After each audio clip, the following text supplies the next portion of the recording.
Bueno, buenos días a todos. Desde Chile al menos buenos días, en otros lados es buenas tardes. Les damos la bienvenida a este conversatorio que tenemos hoy de ciencias y prácticas contemplativas y su aporte al bienestar y felicidad humana. Hoy día tenemos eh, invitados eh, significativos, potentes, a los cuales les vamos a dar la bienvenida. Voy a partir saludando a Carlos García. Hola Carlos, bueno, ustedes saben, él es psicólogo, doctor en psicología clínica y de la salud en la Universidad Autónoma de Madrid, España, instructor del programa MBCT de Oxford, investigador en mindfulness y cofundador de Suka Mindfulness. Con él vamos a partir, pero también quiero presentar al resto de los profesores. Luego vamos a contar con nuestra querida Katy Andreu. Bienvenida, Katy. Ella es doctora en neurociencias de la Universidad Católica. Recientemente ha finalizado su labor como investigadora postdoctoral de la Universidad de Valencia en España y actualmente es investigadora de la Universidad de Santiago de Compostela, España. Sus líneas de investigación son mindfulness y compasión, que nos va a estar conversando y contando en un ratito más. Luego vamos a conversar con Luciano Navarro. Bienvenido, Luciano, físico de la Universidad Católica, máster en astrofísica en la Universidad BIU de España, doctorando en física teórica en la Universidad de Valencia en España, profesor de meditación y filosofía budista. Realizó además el retiro tradicional de meditación en la tradición budista tibetana de 3 años y medio y además es cofundador del Instituto de Felicidad Sustentable. Y finalmente nuestra querida Paulina Lamas, psicóloga, máster en Mindfulness, Universidad de Zaragoza, y investigación en psicología en la UNIR en España, doctoranda también en psicología en la Universidad de Zaragoza, certificada en psicoterapia basada en compasión por el Instituto Nalanda en Estados Unidos y cofundadora del Instituto de Felicidad Sustentable. Con estas maravillosas y grandes credenciales, bueno, le doy la bienvenida a todos. Y bueno, Carlos, si estás por ahí, para que podamos partir escuchando respecto de tus aportes actualmente en ciencia y el bienestar. Buenas tardes. Vale, empiezo yo pues. Eh, bueno, gracias por decir que estoy en Oxford, pero no es verdad. No pasa nada. Me ha sentido muy bien, importante, pero, pero bueno, el MBCT lo hice en otra aproximación aquí en Bangor. Eh, pero Oxford me ha encantado, me he sentido muy bien, así que ahora mismo, a partir de ahora, eh, bueno, yo soy Carlos García Rubio, muchas gracias por la presentación. Y bueno, como ha dicho Diva, pues tengo un doctorado en psicología clínica y de la salud. Y, y bueno, también, como ha dicho, instructor de MBCT, que para quien no lo sepa, pues es un programa para prevenir la recaída en depresión y ansiedad y que también se mueve, bueno, pues dirigido a los mecanismos transdiagnósticos, es decir, a muchas problemáticas emocionales diversas que comparten pues mecanismos comunes o problemáticas de fondo comunes, ¿no? Y por lo tanto puede ir a diferentes, puede dirigirse para prevenir o tratar diferentes problemáticas emocionales. Y también, bueno, pues ha dicho cofundador de SUKA también, que es una organización que trata de llevar mindfulness a diferentes contextos sociales y colaboro regularmente con la organización también Nirakara, desde la cual hago este MBCT y también un programa que se llama Crecer Respirando para prevenir la aparición temprana de problemas de salud mental en niños y adolescentes. Esa sería como mi formación a nivel investigador y también actualmente trabajo mucho en clínica individual, fundamentalmente desde aproximación contextual, que se llama terapias de tercera generación, donde entra, pues ahí entra mindfulness, entra pues también terapia dialéctica conductual, bueno, y como he dicho, terapia de aceptación y compromiso, que sería como el exponente más grande a nivel individual de las terapias contextuales. Y bueno, luego doy formación en bastantes sitios y demás, pero como veis, pues bastante focalizado todo lo que tiene que ver con mindfulness, el mundo de la clínica, el mundo de la prevención, etcétera. Eh, Nada, es para mí un placer estar aquí en este conversatorio y poder contribuir con lo que sea que vaya emergiendo. Y fundamentalmente la motivación o la intención que me llevó a estar o que me llevó a ser, digamos, en términos profesionales y también personales, porque no va separado quién soy yo ahora, pues han sido algunos problemas que he tenido a lo largo de mi vida. Nos decimos, o oí decir una vez a un profesor que todo el mundo estudia aquello de lo que le sobra o lo que le falta. Y a mí pues me faltaban algunas herramientas para hacer frente a algunos problemas que he tenido a lo largo de mi vida, ¿no? Cuando era más joven, no es que sea muy mayor, pero soy un poco más mayor que cuando era un poco más joven. Y cuando tenía ya por 21 22 años tuve un problema de ansiedad, un problema anímico también, que me ha acompañado a lo largo de mi vida.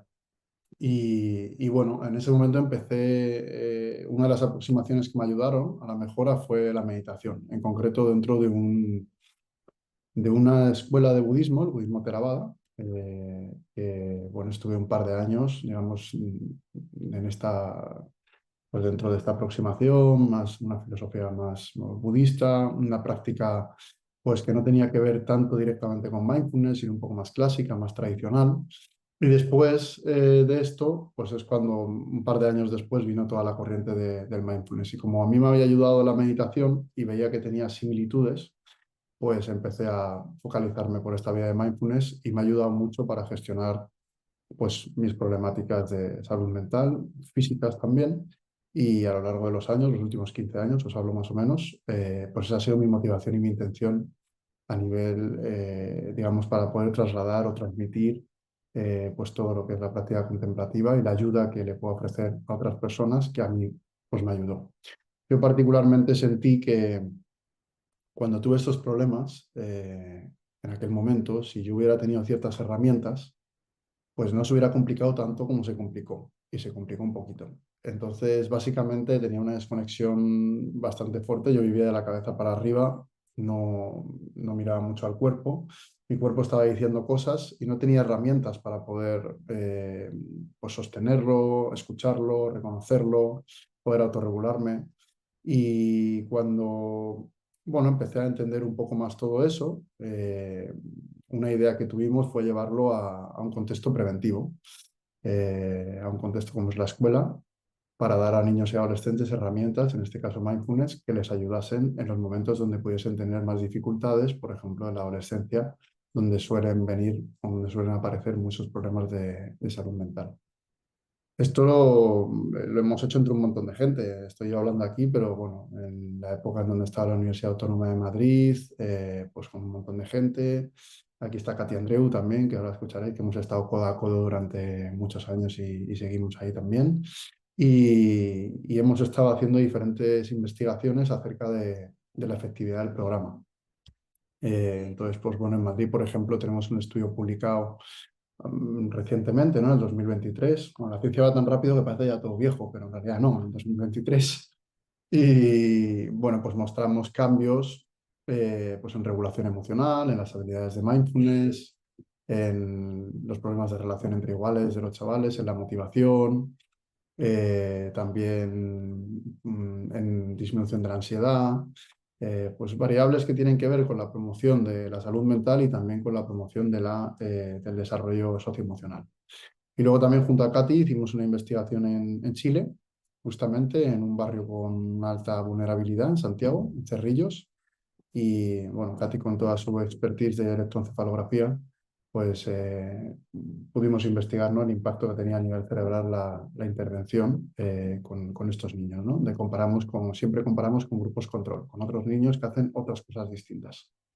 Y tratamos de ver si estos niños que hacen estas cosas distintas, pues tienen resultados distintos en principio, pues peores o menos beneficios que los que estamos intentando promover con mindfulness. Y lo que vimos fueron cambios en la función ejecutiva, que es un proceso cognitivo muy relevante y que básicamente, bueno, para entendernos es pues justamente lo que miramos es el control inhibitorio, que es la capacidad para autorregularnos, para no reaccionar tan impulsivamente y poder responder. Los niños en general, bueno, y los adultos también somos súper reactivos y niños también en situaciones de vulnerabilidad o de mayor trauma, suele haber también una desregulación mayor. Entonces vimos cambios a nivel cerebral en determinadas áreas cerebrales a través de la electroencefalografía, en determinados potenciales evocados, que se llaman, que indicaban pues, posibles mejoras en el control inhibitorio. Y lo publicamos. Vale, me están dejando aquí un despacho. Oye, muchas gracias. Que vaya bien todo. Gracias, chao, chao. ¿Necesitas algo más? Vale, chao, Violeta. Bueno, decía que en cambios a nivel cerebral, el control inhibitorio. Entonces, esto es lo que vimos con el programa Crecer Respirando en algunos estudios que hemos publicado y que la verdad es que son resultados bastante buenos, o sea, a nivel global, a nivel mundial, dentro de lo que son estudios hispanohablantes, que no hay muchos, y menos aún a nivel neurocientífico.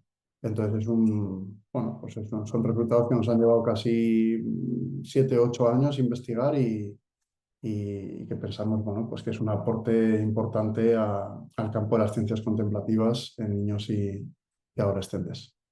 Luego, por otro lado, todo lo que tiene que ver con terapia cognitiva basada en mindfulness, bueno, pues es una terapia súper establecida y que, bueno, sabemos que la depresión, la ansiedad son problemas emocionales súper predominantes en el mundo y súper prevalentes, prevalentes es la palabra, y MBCT cada vez muestra más efectividad y hay más estudios que respaldan pues, la importancia que puede tener, el impacto significativo que puede tener en estas problemáticas, que como digo son muy prevalentes.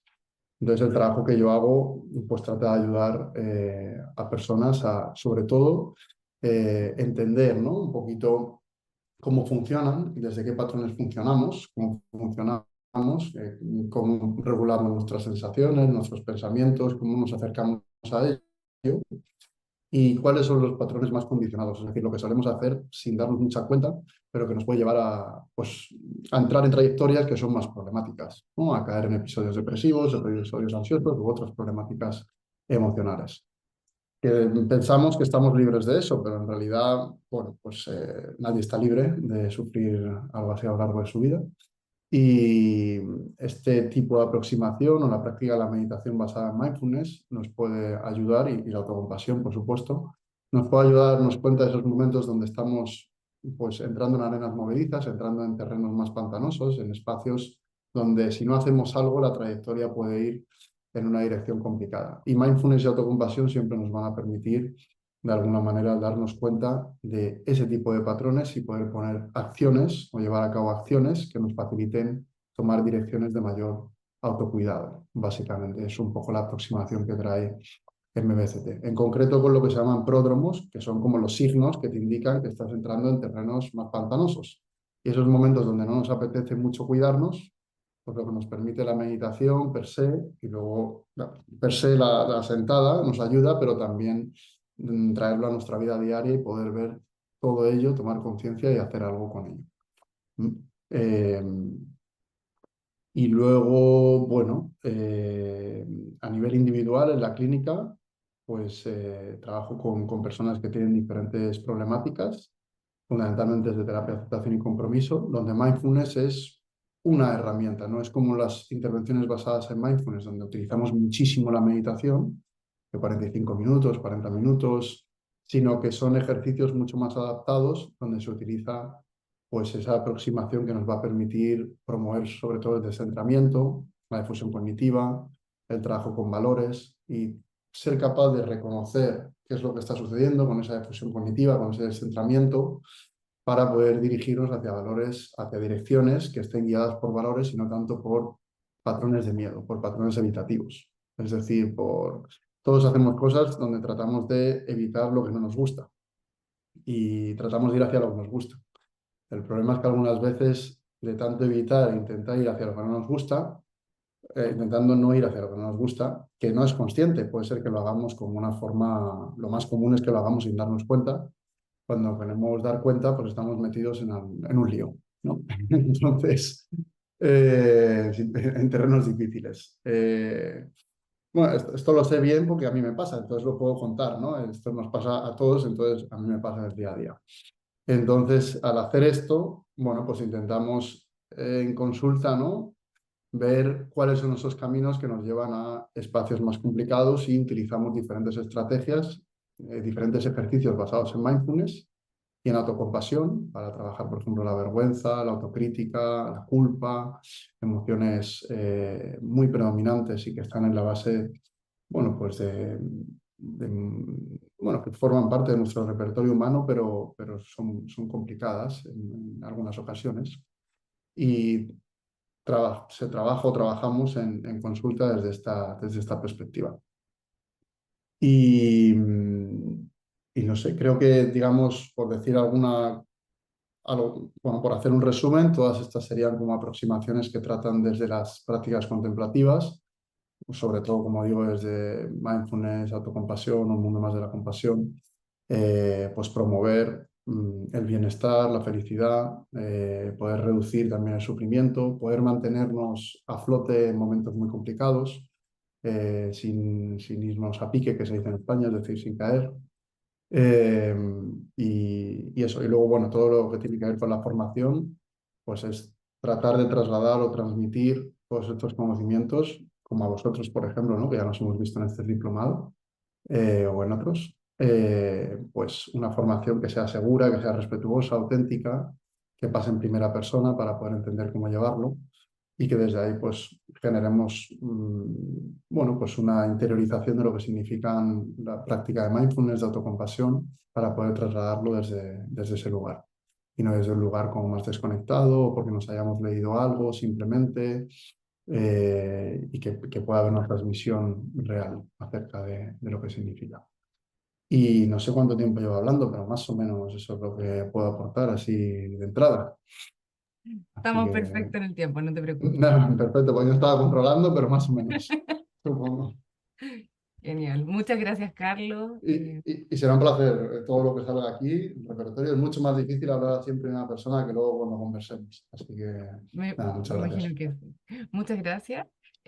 A continuación, entonces, le doy el pase a nuestra querida Katy Andreu para que también nos pueda contar cómo en el día a día está trabajando y se ha formado para poder, como decía Carlos, trabajar por el bienestar y la felicidad humana a partir de la ciencia y las prácticas contemplativas. Katy. Muchas gracias, Diva.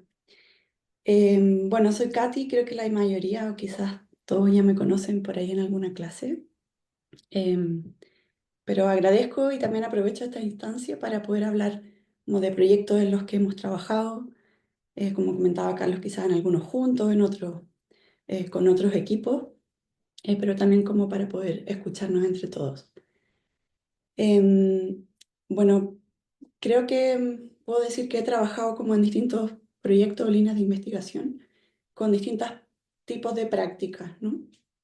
Em, por ejemplo, en el doctorado hice la tesis con prácticas de mindfulness, prácticas más bien de la familia atencional, con distintos estudios. Hice mi doctorado en neurociencia, entonces utilizábamos distintos estudios de tipo electrofisiológico para ver el impacto de estas prácticas en el cerebro, sobre todo en procesos que le llamamos de control cognitivo. Entonces, en esos estudios de la tesis, además de ver la mejora en estos procesos en personas que practicaban meditación, también vimos que estas prácticas de tipo atencionales, de mindfulness, pueden ser útiles en poblaciones que tienen en general como déficit de control cognitivo o de autorregulación, que en este caso fueron los fumadores de cigarro. Vimos que la práctica de mindfulness podía ser de ayuda para aumentar el control cognitivo, específicamente con algunas medidas cerebrales. Después, bueno, Carlos ya contó un poco del proyecto, estuvimos trabajando juntos en un proyecto que fue financiado por el Premio Varela del Man in Life de Europa, un proyecto que hicimos en Chile. Y bueno, Carlos ya hizo como un muy buen resumen, así que no me voy a detener en eso más que decir que fue una muy bonita instancia de colaboración y de poder como hacer un proyecto realmente interdisciplinario con poblaciones que pocas veces reciben este tipo de aproximaciones, intervenciones y que vimos que podía ser súper beneficiosa. Después, bueno, hasta ahí diría que todos los proyectos en los que estaba trabajando en investigación, algunos más centrados en neurociencia, otros menos, pero todos los distintos proyectos están relacionados con las prácticas de tipo atencional. Pero en ese momento, como a nivel personal, también empecé a hacer más prácticas de compasión y luego hice la formación de instructor en el programa del entrenamiento en el cultivo de la compasión y ahí como, digamos que me di cuenta o le tomé como el peso a lo relevante que pueden ser las prácticas de compasión, sobre todo para el bienestar y la felicidad, no solo de otros, sino también de uno mismo. Entonces, ahí fue cuando bueno, me fui a Valencia a hacer un postdoctorado. Estuve 3 años investigando en distintos proyectos, más o menos todos centrados en la práctica de compasión en este caso. Y mi proyecto principal estaba centrado en una práctica que creo que de aquí ya varios conocen, no sé si todos, pero me parece que sí, una práctica de compasión que se llama Tonglen. Si no, después, bueno, podemos conversar más bien, más de esa práctica también con Paula y Luciano y Carlos. Entonces, el proyecto de postdoctorado estaba centrado en esa práctica, hicimos distintos estudios. El primer estudio, ya que no habían investigaciones con esta práctica, hicimos como una primera aproximación con un estudio fenomenológico, donde queríamos ver cómo es la experiencia de practicar Tonglen y hacer como una descripción detallada. Entonces entrevistamos a practicantes, llamémosle expertos avanzados, digamos personas con miles de horas de práctica de meditación que incluían también esta práctica de Tonglen.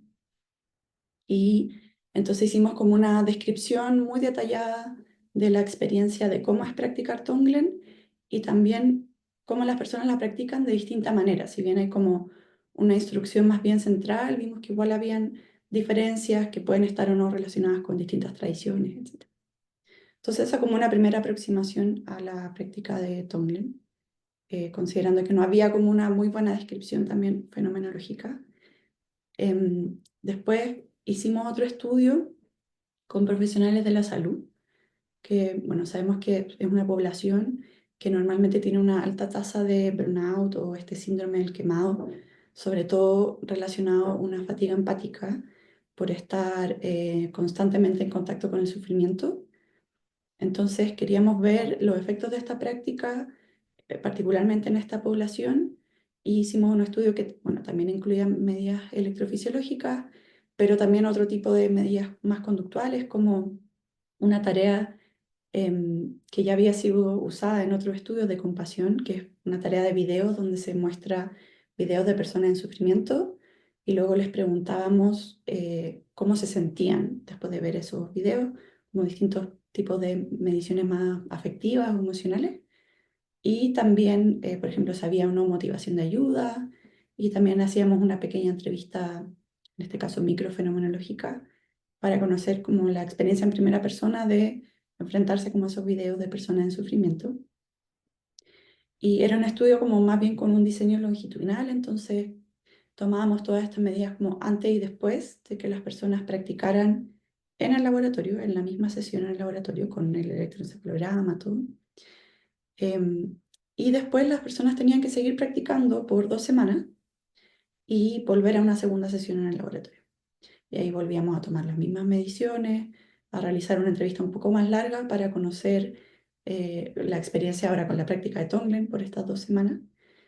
Y bueno, en este estudio, que todavía está como en proceso de cierre, digamos, lo que vimos principalmente es que la práctica de Tonglen era una práctica eficaz y sobre todo era importante una práctica segura para ser practicada por esta población de profesionales de la salud que muchos no tenían experiencia previa con meditación o no conocían la práctica de Tonglen.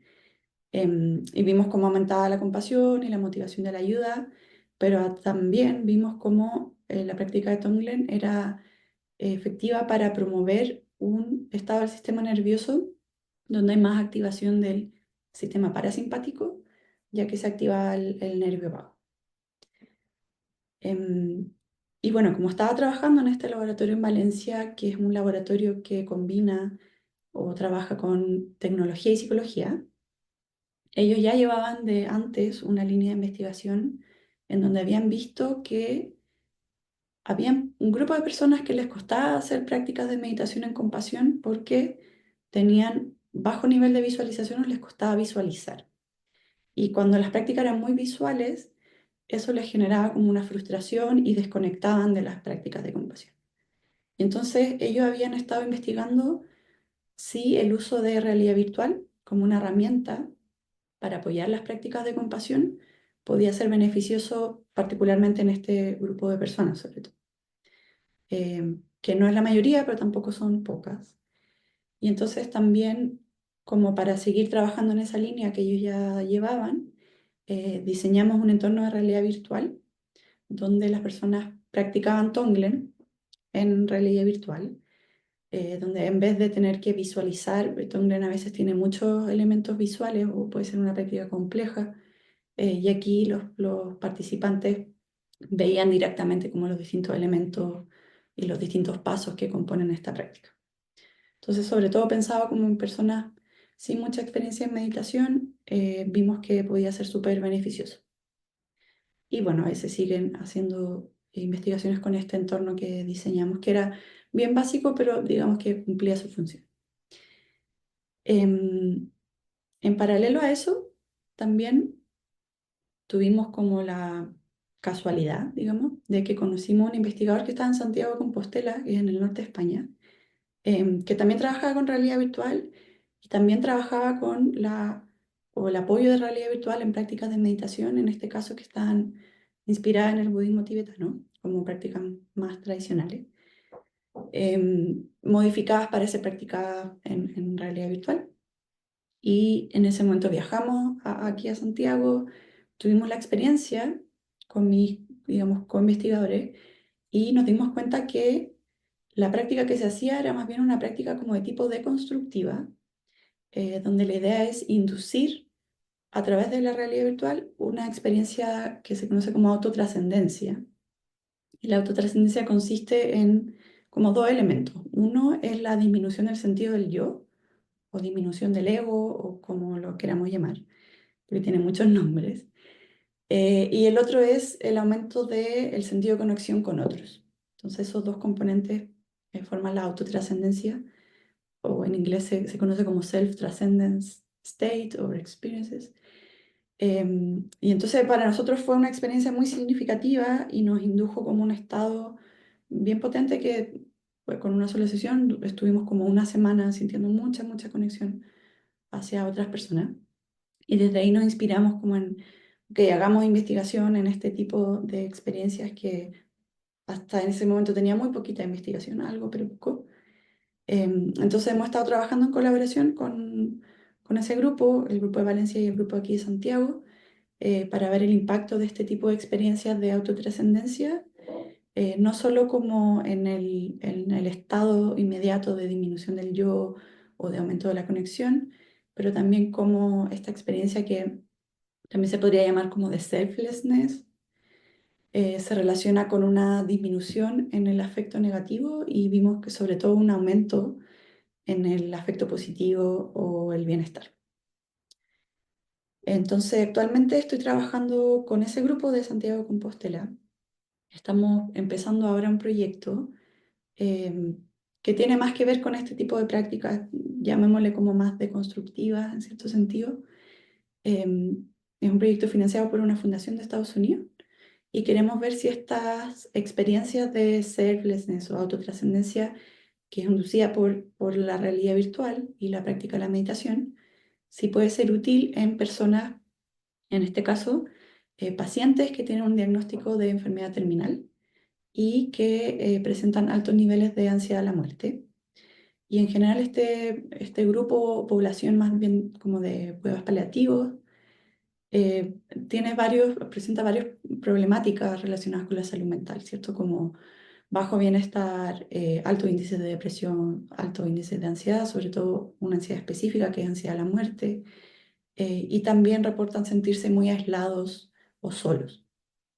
Entonces queremos ver si al disminuir la sensación del yo, incluso a través de la realidad virtual se puede jugar un poco con eso y tratar de inducir como un estado donde uno se identifica menos con su cuerpo físico, y por otro lado aumentar la conexión con otros, si eso los puede ayudar con el tema de la ansiedad a la muerte y con mejorar en el fondo los índices de salud mental. Y eso es en lo que estaré trabajando más o menos por los próximos 3 años. Entonces creo que me gusta como resumir lo que estaba haciendo por, bueno, distintos proyectos en, digamos, los distintos tipos de práctica. Feliz de que conversemos más de eso después. Katy, muchas gracias. Interesantísimo. Estoy en llamas con lo que nos acabas de contar. Creo que el resto del equipo también ahí va a tener un montón de preguntas en retomas para poder hacer. Muchas gracias. A Gracias. continuación, le doy también ahí el pase para que nos pueda comentar a Luciano. Luciano, bienvenido, adelante. Estás muteado. Ahí sí. Ahí sí. Bueno, gracias. Yo les quisiera contar sobre mi intención, porque la verdad es que no sé si he trabajado mucho en mi vida en general. Los trabajos que he tenido han sido, pero he hecho que trabajo, pongo cara que trabajo y le digo que sí al jefe, no se preocupe, para mañana está todo, y ese tipo de cosas. Pero en realidad, siendo honesto, la verdad es que a lo largo de mi vida no he trabajado mucho.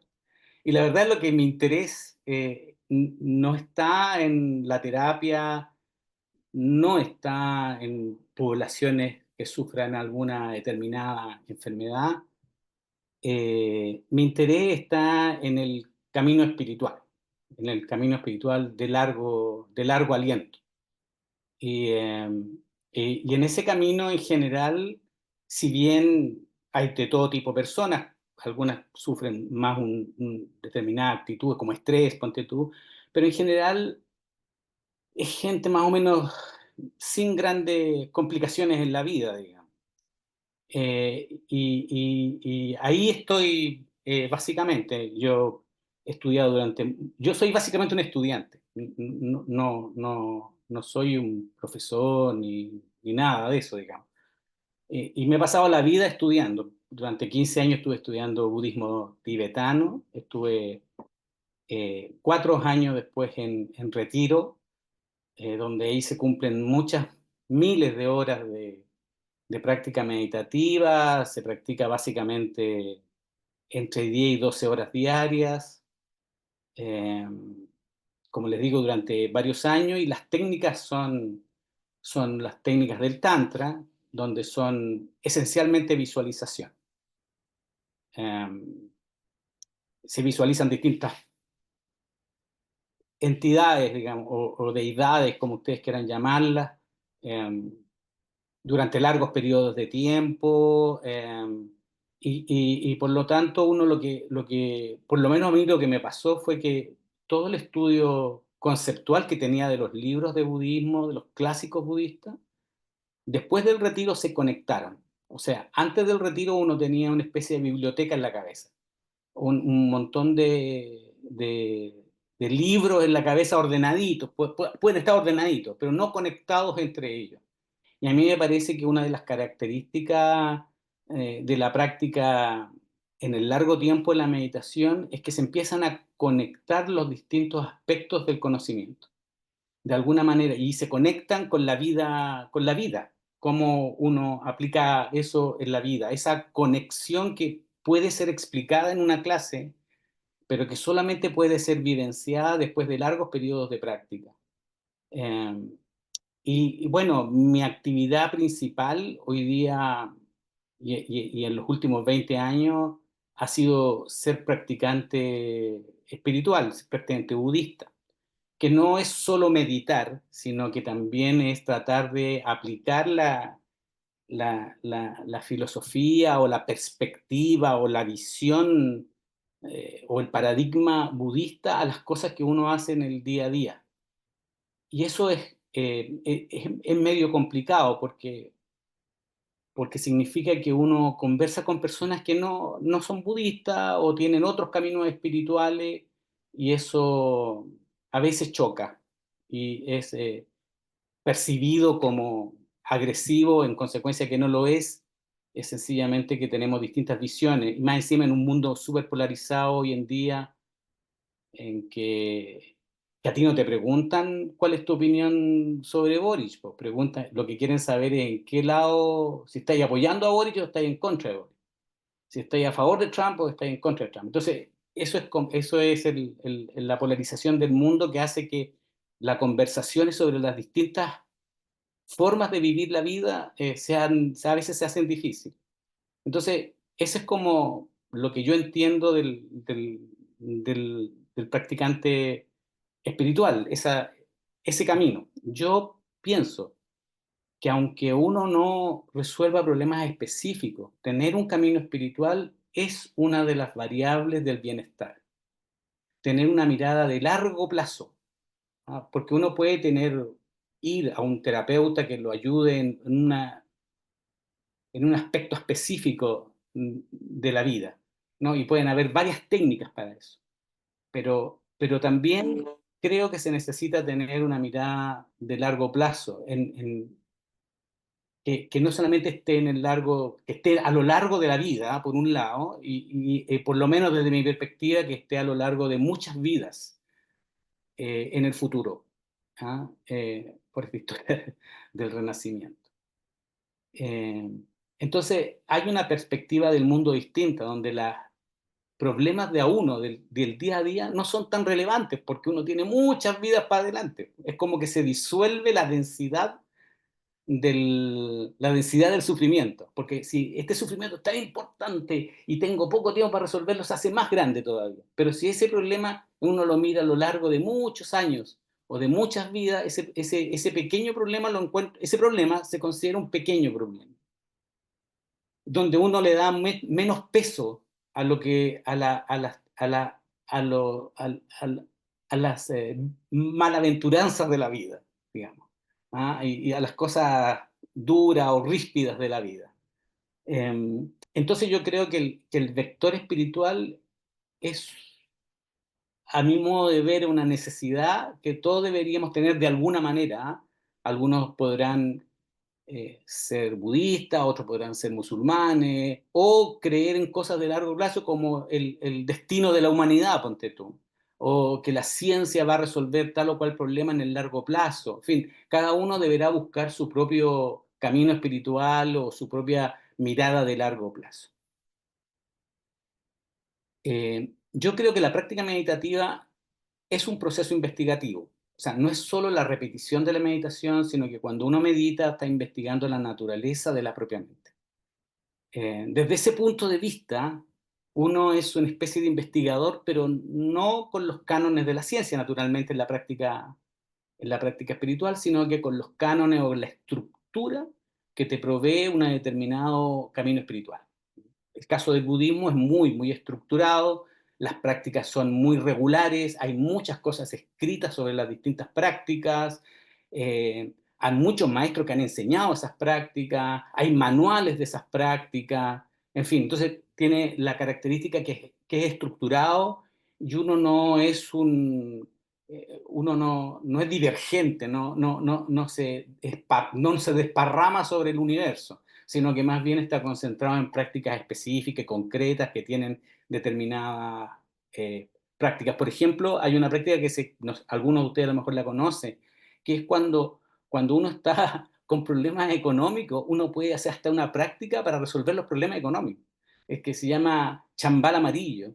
Entonces uno empieza a practicar cómo estos problemas económicos, qué significan para mí estos problemas económicos. Y uno puede practicar incluso y abordar el problema de las dificultades económicas desde esta deidad. Entonces, el budismo tibetano tiene muchas formas que podrían ser eventualmente utilizadas como terapias, no solamente con las cosas gruesas como la compasión o la desidentificación del ego y cosas por el estilo, sino que otros aspectos interesantes. Por ejemplo, una práctica que se conoce bastante o tiene algún nivel de popularidad es Tara Verde.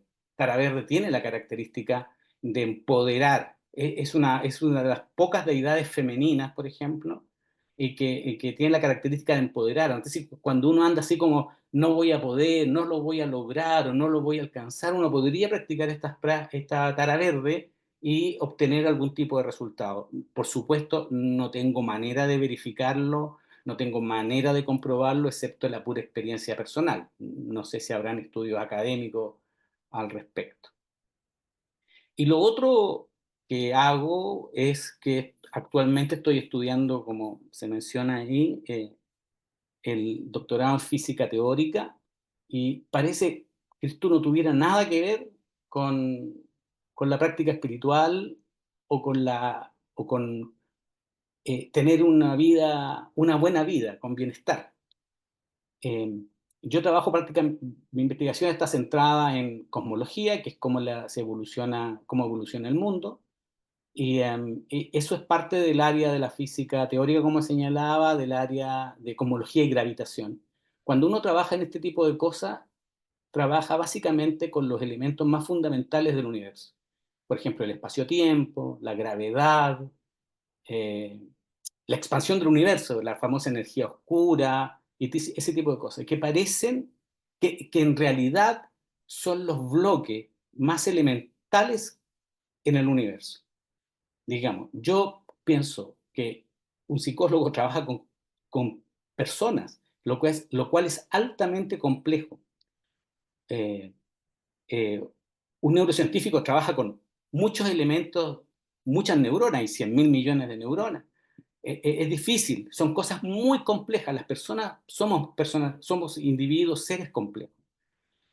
Pero en física teórica se trabaja con objetos muy simples. El objeto espacio-tiempo, yo sé que pareciera una bola, pero en realidad es un objeto matemático bastante simple.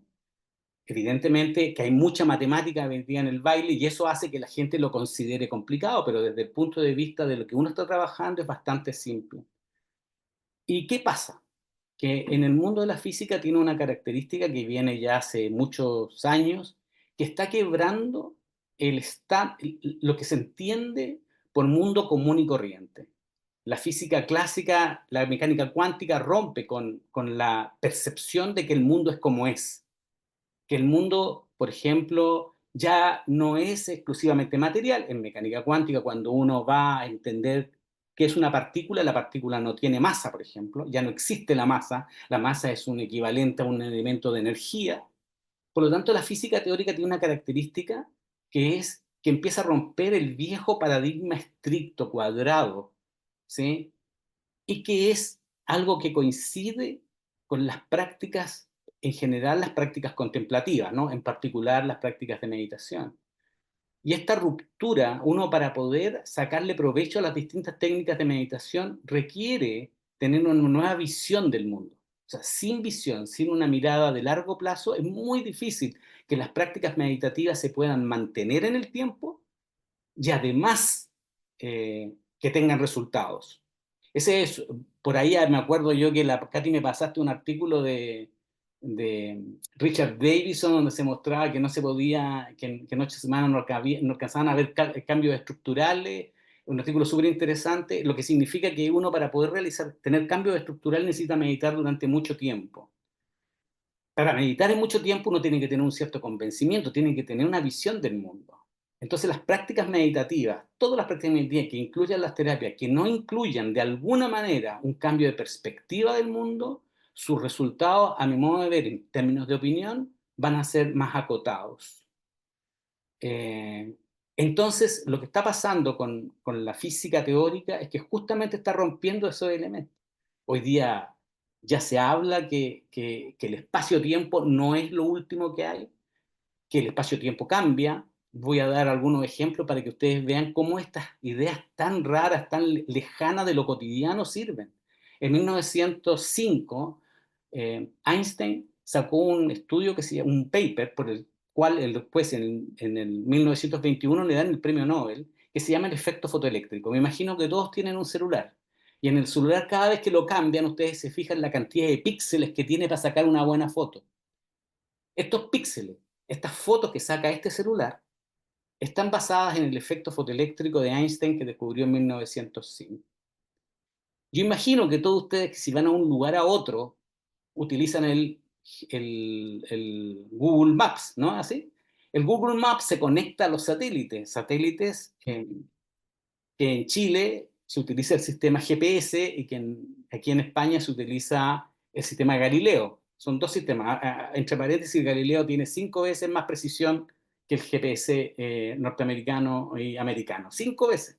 O sea, van a llegar con mayor seguridad aquí en España que en Chile, digamos.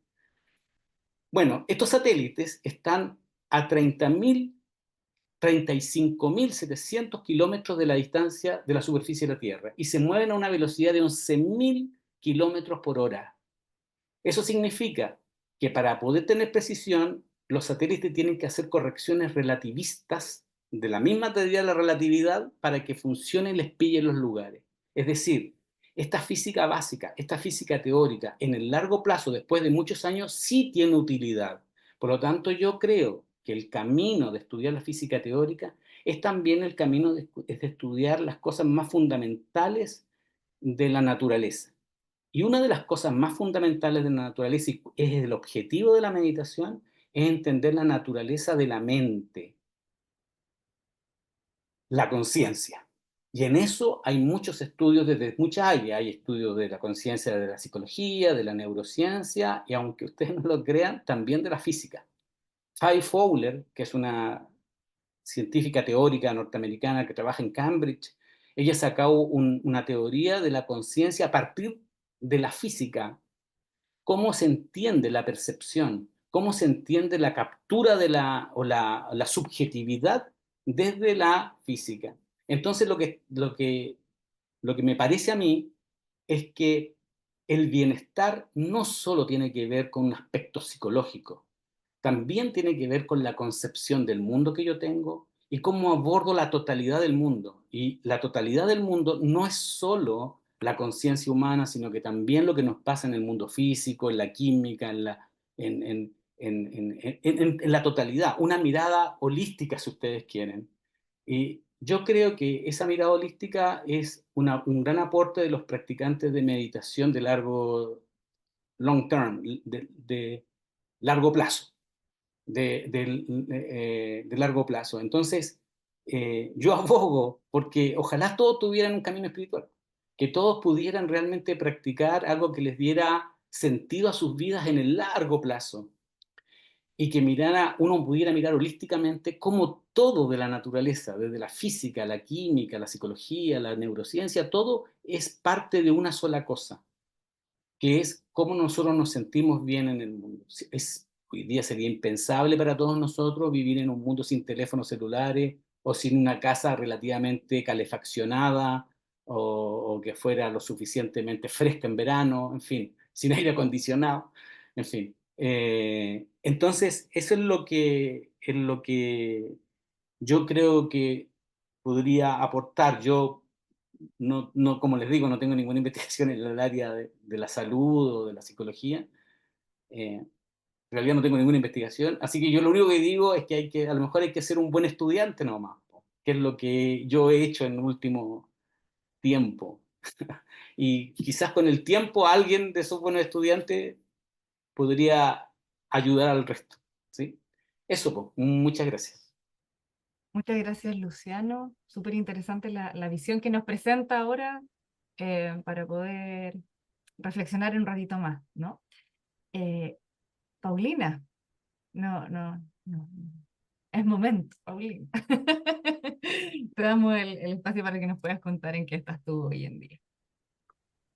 Hola, bueno, gracias también a Luciano, a Katy, a Carlos que han contado ahí su experiencia, un poco de vida y su mirada del mundo y su investigación. Bueno, como saben, yo en general me dedico a la psicología y la verdad es que, ya que todos han contado un poquito de su historia más a nivel personal, voy a contar un poquito cómo llegué a donde estoy ahora. La verdad es que también mi experiencia ha estado marcada por ciertas circunstancias de la vida dolorosas y eso también me motivó de alguna manera a mirar que la gente a mi alrededor también experimentaba distintos tipos de sufrimiento y creo que esa fue mi motivación principal para estudiar o acercarme a la psicología. Y en algún punto, siendo súper honesta con mi camino, la psicología me decepcionó cuando estaba estudiando. Y esa decepción venía particularmente porque sentía que no lograba abordar profundamente el dolor, como que tenía una mirada en ese tiempo un poco reduccionista de las cosas en algún punto y no miraba la complejidad del ser. Y en esa mirada, digamos, que tuve en ese minuto, empecé a buscar otros caminos y estuve por muchos caminos buscando hasta que me encontré con la meditación, principalmente también de la mano de la tradición contemplativa budista, y fue un gran descubrimiento para mí. Fue muy potente, principalmente dos aspectos: la compasión, que en algún momento hacía ruido en mi corazón, como que cuando me encontré con esa perspectiva y escuché como lo que planteaba, me hizo mucho sentido y me ayudó mucho con los sufrimientos o dolores que tenía en ese minuto.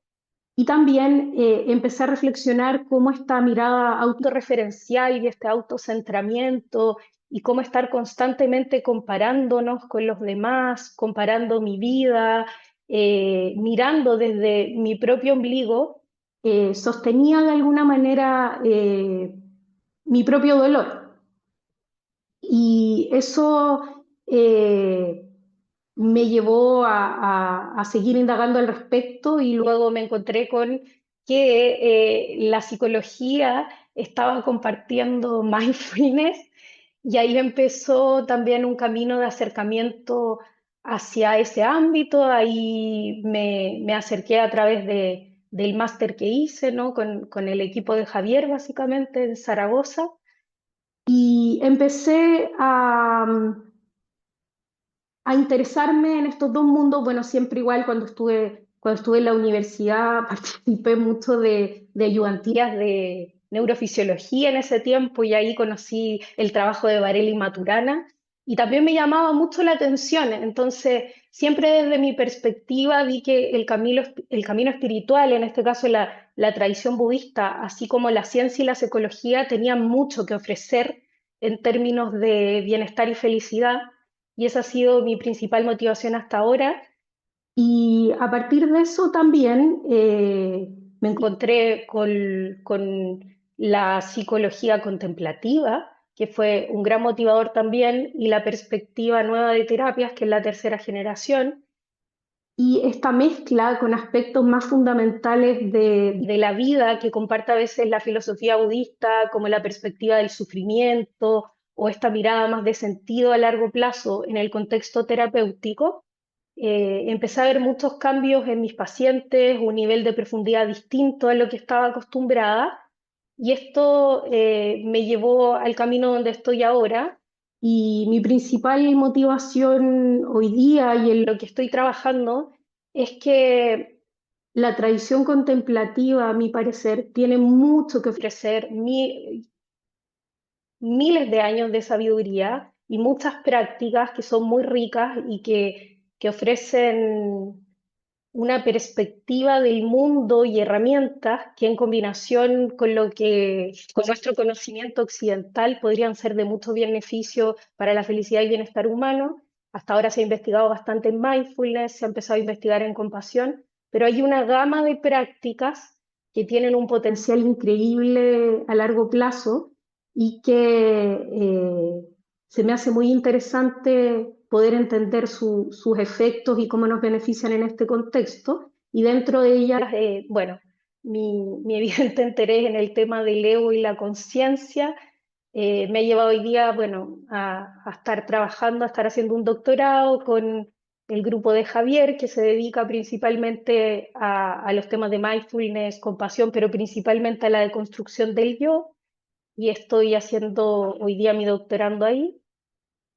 Y bueno, ustedes conocen el modelo de las prácticas atencionales, constructivas y deconstructivas, así que hoy día mi interés pasa por entender esta experiencia con las prácticas deconstructivas, y entender también cómo conversan estos elementos, particularmente hoy día investigando un modelo de intervención que reúne estos tres tipos de prácticas de forma muy estructurada por pasos, y ver si tiene algún impacto en distintas variables. Y hoy día, particularmente en mujeres, es la investigación de 30 a 60 años, y hay un importante componente también en la relación con el cuerpo, Y ahí también me interesa mucho el tema porque el cuerpo ha ido tomando gran notoriedad en el trabajo de las prácticas contemplativas y sin duda es un medio dentro de las prácticas la mente-cuerpo. Y siento que hay un desafío mayor para las mujeres en ese ámbito por temas sociales, culturales, por los roles de género. Entonces me interesa mucho investigar cómo se produce eh, el impacto de este tipo de prácticas en ese tema, en esta población, y pienso que poder entender otros tipos de prácticas, no solo mindfulness, y ver qué efectos tienen en el bienestar podría ser de gran utilidad y ver también qué es lo que pasa en los procesos de deconstrucción del yo, que es como un poco novedoso respecto a lo que ha compartido la psicología clásica a lo largo del tiempo y la importancia de un ego sano, ¿no es cierto? Cómo se incorporaría esta mirada y qué efectos tiene. Y actualmente estoy trabajando en eso. Estamos haciendo ahora una revisión sistemática para ver los efectos de este tipo de prácticas, si tienen algún efecto en el bienestar y salud mental. Y bueno, luego ya voy a entrar en el proceso de medir este modelo de intervención en esta población. Y eso es básicamente. No sé si hablé muy poquito, hablé mucho. No sé cómo Un estoy de tiempo. resumen, fue una síntesis. Ujú. Bueno, agradecer, como Paulina lo venía diciendo recién, que no solo nos hayan compartido en qué están, ¿no es cierto? Sino que cómo es que llegaron a este lugar. Y de alguna manera ser parte de este camino y cómo el camino va moldeando un poco el quehacer, ¿no es cierto? Este ser va moldeando este hacer en el día a día. Queridos compañeros, abro entonces micrófono para quienes quieran plantear sus dudas, sus reflexiones. Eh, Adelante, no sean tímidos.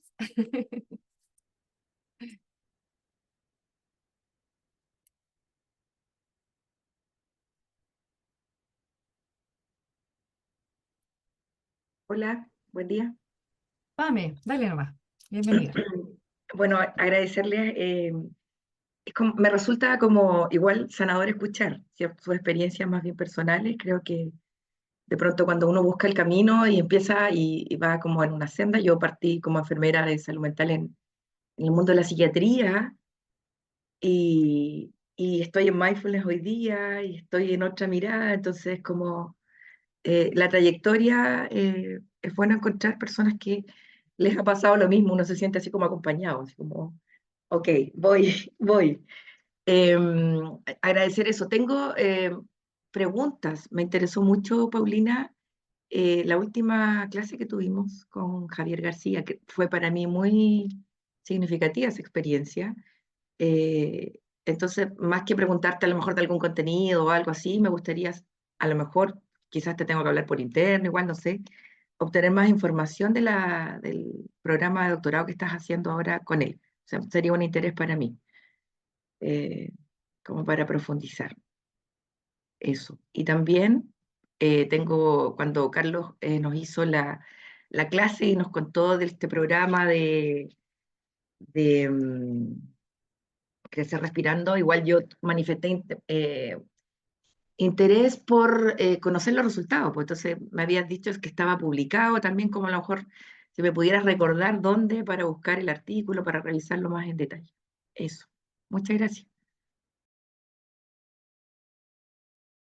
Pauli, no sé si Bueno, quieres comentar un poquito más de tu formación en el doctorando y ahí después, si Carlos nos puedes comentar un poquito más.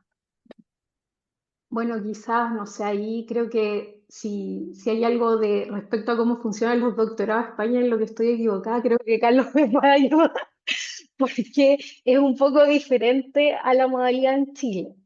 Acá los doctorados básicamente se centran en tu proyecto de investigación. Entonces uno postula con un director ya más o menos claro, que eso se valora mucho, y con un proyecto particular y tú te dedicas un poco a tu proyecto, ¿sí? En el caso del doctorado que estoy haciendo yo, tengo te piden ciertas formaciones como transversales o específicas que brinda la universidad o puedes ir compartiendo también otras actividades que vayas haciendo y ahí tú vas escogiendo un poco qué vas tomando que sea del interés de lo que estás investigando. Y respecto al programa particular, en este caso, claro, Javier y otra profesora que se llama la doctora Yolanda López están guiando mi tesis y ellos en el fondo van tutorizando estos avances y eso un poco. No sé, Pamela, si respondo a tu pregunta porque era bien técnica o quieres un poco que te mande la información del doctorado. No sé. Sí, sí, no, está bien, sí, sí, lo he visto, tengo súper claro que son muy diferentes a como es en Chile, en Ujú. muchos sentidos, entonces por eso tengo interés en buscar formaciones probablemente afuera. Sí, pero te puedo Claro, escribir también a lo mejor sí, algo más claro, específico, ¿sí? claro, Gracias. claro. Es el programa de doctorado en psicología, en este caso en la Universidad de Zaragoza. Sí. Ok. Gracias. Pamela, respecto a lo que has dicho, la idea era conformar este programa, hemos dicho que llamamos Crecer Respirando, dentro del ámbito de la educación contemplativa y tratar de hacer algunos ensayos que nos permitiesen ver los resultados. Lo he comentado antes, algunos de ellos, y básicamente, bueno, tenemos algunos estudios que, vamos, se lo puedo pasar a Luciano y a Paulina y que lo envíe y también lo puedes mirar. Pues tanto en el perfil de Katy como en el mío, puedes mirar también en Google Académico, los puedes encontrar, no sé si los podrás descargar o nos puedes escribir directamente. Y básicamente así tenemos varios estudios, pero los más potentes son un par de ellos, que es lo que he dicho antes, uno en España con 350 niños, donde vimos estos cambios que mencioné antes en habilidades de mindfulness, en regulación emocional, en problemas de relación entre iguales, en disminución de la ansiedad, en motivación. No recuerdo si había algún otro impacto, pero más o menos eso era. Es un impacto amplio, amplio espectro, en realidad, como puedes ver, en un programa corto, en unas 9 semanas. Y luego el programa o sea, el estudio que he planteado que lideró Katy también, ¿no? Con esta beca que ganamos del Mind and Life, haciendo estos análisis que eran más neurocientíficos o completamente neurocientíficos, donde vimos esos cambios en control inhibitorio a nivel cerebral con electroencefalografía. Y luego hicimos también un estudio cualitativo en donde vimos pues, resultados muy similares, pero a través de entrevista, con lo cual quedó como bastante mapeado, ¿no? El impacto que puede tener el programa con diferentes metodologías, viéndolo desde diferentes metodologías y encontramos cosas bastante similares desde los diferentes frentes, lo cual nos da un fotograma o una radiografía clara de que bueno, pues tiene un impacto sólido en esos dominios, dado que los estamos viendo desde diferentes perspectivas, sobre todo en la autorregulación, fundamentalmente, que es lo que vemos más claramente tanto en una metodología de entrevista cualitativa como cuestionarios, como neurocientífica.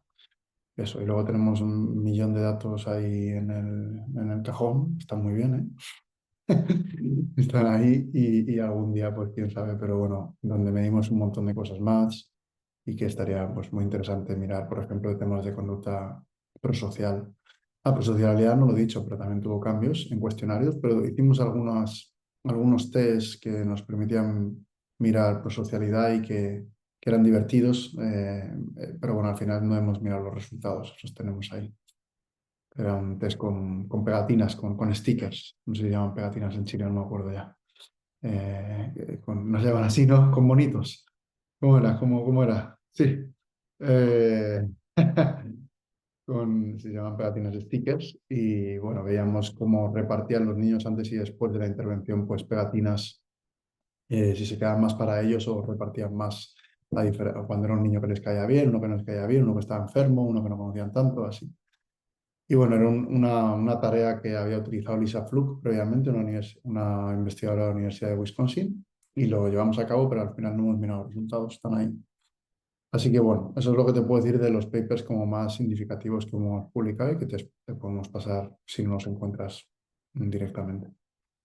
Luego también antes se me olvidó decir que hace 6 años o por ahí estamos haciendo una formación, casi 6, 7 años, donde formamos en el programa a diferentes pues personas interesadas, y eso ha sido como una semilla también bastante importante porque hay formadores de muchas nacionalidades distintas y es una forma también de tratar de aportar al bienestar o disminuir el sufrimiento, expandiéndolo más a un territorio más global, formando a gente que pueda llevar el programa a diferentes lugares del mundo. Eso, Muchas gracias, Carlos. gracias a ti. Gracias. ¿Alguien más quiere hacer alguna pregunta? Por ahí, Felipe. Hola a todos, a todas.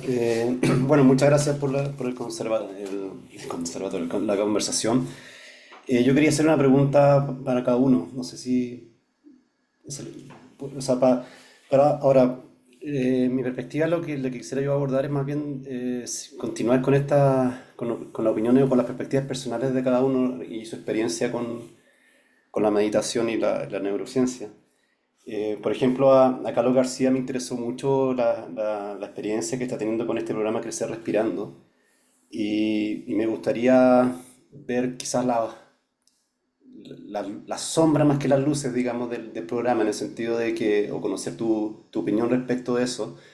Por ejemplo, deserciones, casos de decepciones de gente que haya ido, o resultados que no hayan sido los deseados, cómo enfrentan esas situaciones que son re cotidianas y que son, me imagino, bien usuales, sobre todo en una sociedad donde estamos insertos en un medio donde la ansiedad, la depresión es cosas casi comunes y muy usuales, digamos, como que uno aprende a vivir con la ansiedad. Entonces, pareciera ser que es un programa que va en contracorriente a los tiempos actuales, donde todo es inmediato, donde todo tiene que tener la satisfacción, en cambio, o sea, la satisfacción en el momento. En cambio, en un programa que hay que convencer, me imagino, no solamente a adultos, sino que a jóvenes, a niños, de una práctica que requiere de un hábito, de una conciencia, del parar un poco en el mundo, me imagino. Entonces quería escucharte esa perspectiva, o sea, en el fondo como la historia de los fracasos, digamos, para ponerlo bien dramático. Vale. No sé si puedo seguir con lo otro o esperamos a Carlos, no sé. Yo creo que dale. Pregunta en general y cuando veamos todas las preguntas a lo mejor podemos generar como una interrelación en las Vale, respuestas. vale. A Katy, yo me quedé bien impactado de hecho voy a hacer mi reflexión final en tu charla o en tu clase. Pero que viene, no sé si lo entendí bien, mi formación es en Derecho, entonces no tengo mucha formación científica dura, digamos. Pero quedé bien impactado con o yo sentí, a lo mejor eso quería ver si me lo puedes como profundizar. Yo sentí que los hallazgos, los descubrimientos y los avances que se iban haciendo en neurociencia, en el fondo todo está moviendo a que claramente la neurociencia, o más bien la conducta humana o la sociabilidad humana personal, el tocarse, el hablarse, etcétera, es bien fundamental, sobre todo para el desarrollo de los niños, digamos, o los primeros años, digamos, de formación. Y creo que te hice esta pregunta, pero como que quiero ver, porque me llamó la atención este programa que tienes de realidad virtual, digamos, respecto de la meditación de la compasión. Eh, ¿Cómo ves tú esos hallazgos, esos descubrimientos con, de nuevo, la tendencia que yo estoy viendo, digamos, por lo menos de mi perspectiva, a esta automatización? El hecho que nosotros mismos estamos viéndonos aquí en una pantalla sin tener ningún tipo de contacto más allá del visual, digamos. ¿Cómo eso tú lo ves? Esos hallazgos que te dicen, oye, parece que es importante estar en comunidad, parece que es importante tocarse, olerse, versus esta contraintuición, digamos, moderna de que en realidad hay que mirarse nomás. Eso. Eh, a, a Luciano. Eh, a mí me llama la atención y de hecho me interesaría mucho conocer o sea, profundizar en tu visión respecto de cómo tú compatibilizas tu vector espiritual, que veo que es ultra recontra desarrollado, digamos, versus también tu ultra recontra desarrollada visión científica del mundo, digamos. Eh, yo sé que puede que no sean contrapuestos, bueno, ahí he leído harto de Francisco Varela, también de Capra, digamos, que tratan de conciliar estas visiones, pero nunca lo había escuchado de alguien tan cercano, digamos, o sea, de un chileno, básicamente, bueno, para los chilenos, pero tan cercano, tenerlo tan a la mano, digamos, o sea, esta idea de alguien formado, digamos, en la ciencia pura y dura, teórica, y este vector espiritual que incluye incluso los retiros. ¿Cómo solucionaste tus problemas eh, cognitivos, digamos, con eso? Eso. Y a Paulina, respecto a un comentario que hiciste al principio, que no sé si lo entendí bien o qué, pero pasaste por un periodo de decepción de la psicología. Eh, el haber derivado hacia la meditación, hacia la contemplación, hacia, no sé, la neurociencia o lo que estás desarrollando ahora, ¿te reconcilia o sigue profundizando esa decepción? Eso. Gracias. Muchas gracias por esa pregunta tan interesantísima y profunda. Carlos, partamos contigo mientras el resto Yo, desarrolla ahí su... yo creo que partamos por Paulina, porque vamos de atrás para adelante y así ella se No, queda no, con más no, no, no, cercana. no, no. El orden, mantengamos el orden de los factores. Tú quieres mantener el orden, pero esa pregunta ya tienes que contestar al tiro. O sea, ¿quieres que Bueno, bueno, mantengamos el orden? voy si Vale, quieres, vale, vale. voy si quieres. Vale, Vamos, vamos, está bien. vamos. Es que es súper personal y te va a pillar directa, lo que estás sintiendo ahora. Estoy sintiendo ahora una confusión. No, no. Sí, yo creo que las reconcilié en algún punto porque comparto la idea de que al tener un tipo de práctica particular o una ocupación en el mundo, uno tiene una visión del mundo. Y siento que en este camino de conversar con ambas miradas, la psicología y los caminos más contemplativos, tradicionales y su filosofía, he logrado identificar cuál es mi visión del mundo, ¿sí? Y en esa visión, por supuesto que cabe la psicología como un tipo de ayuda importante y no choca o pelea o no excluyente a mi camino contemplativo.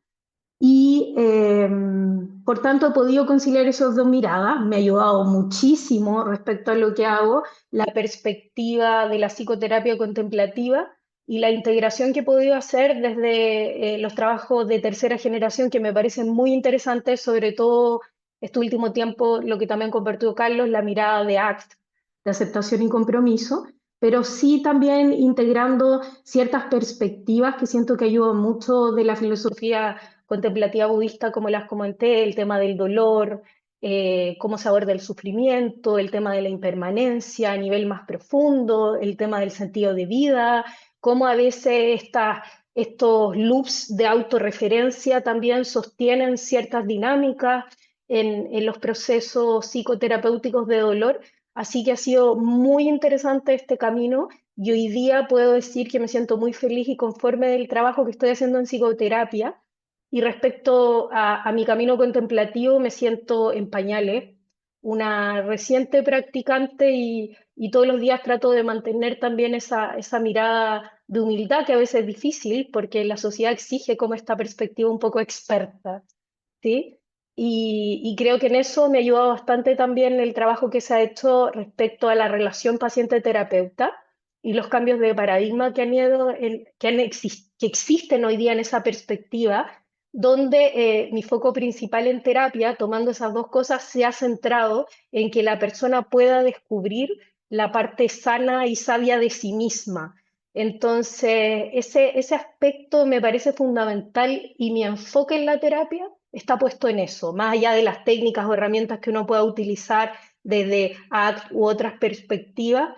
Mi foco, mi dirección es que la persona pueda conectar con esa parte de la mente de sí misma que está sana, sabia y que le empieza a ayudar a sanar las distintas temáticas que traiga a colación en la consulta. Así que eso Felipe, no sé si te lo respondo, pero es mi más honesto pensar, digamos.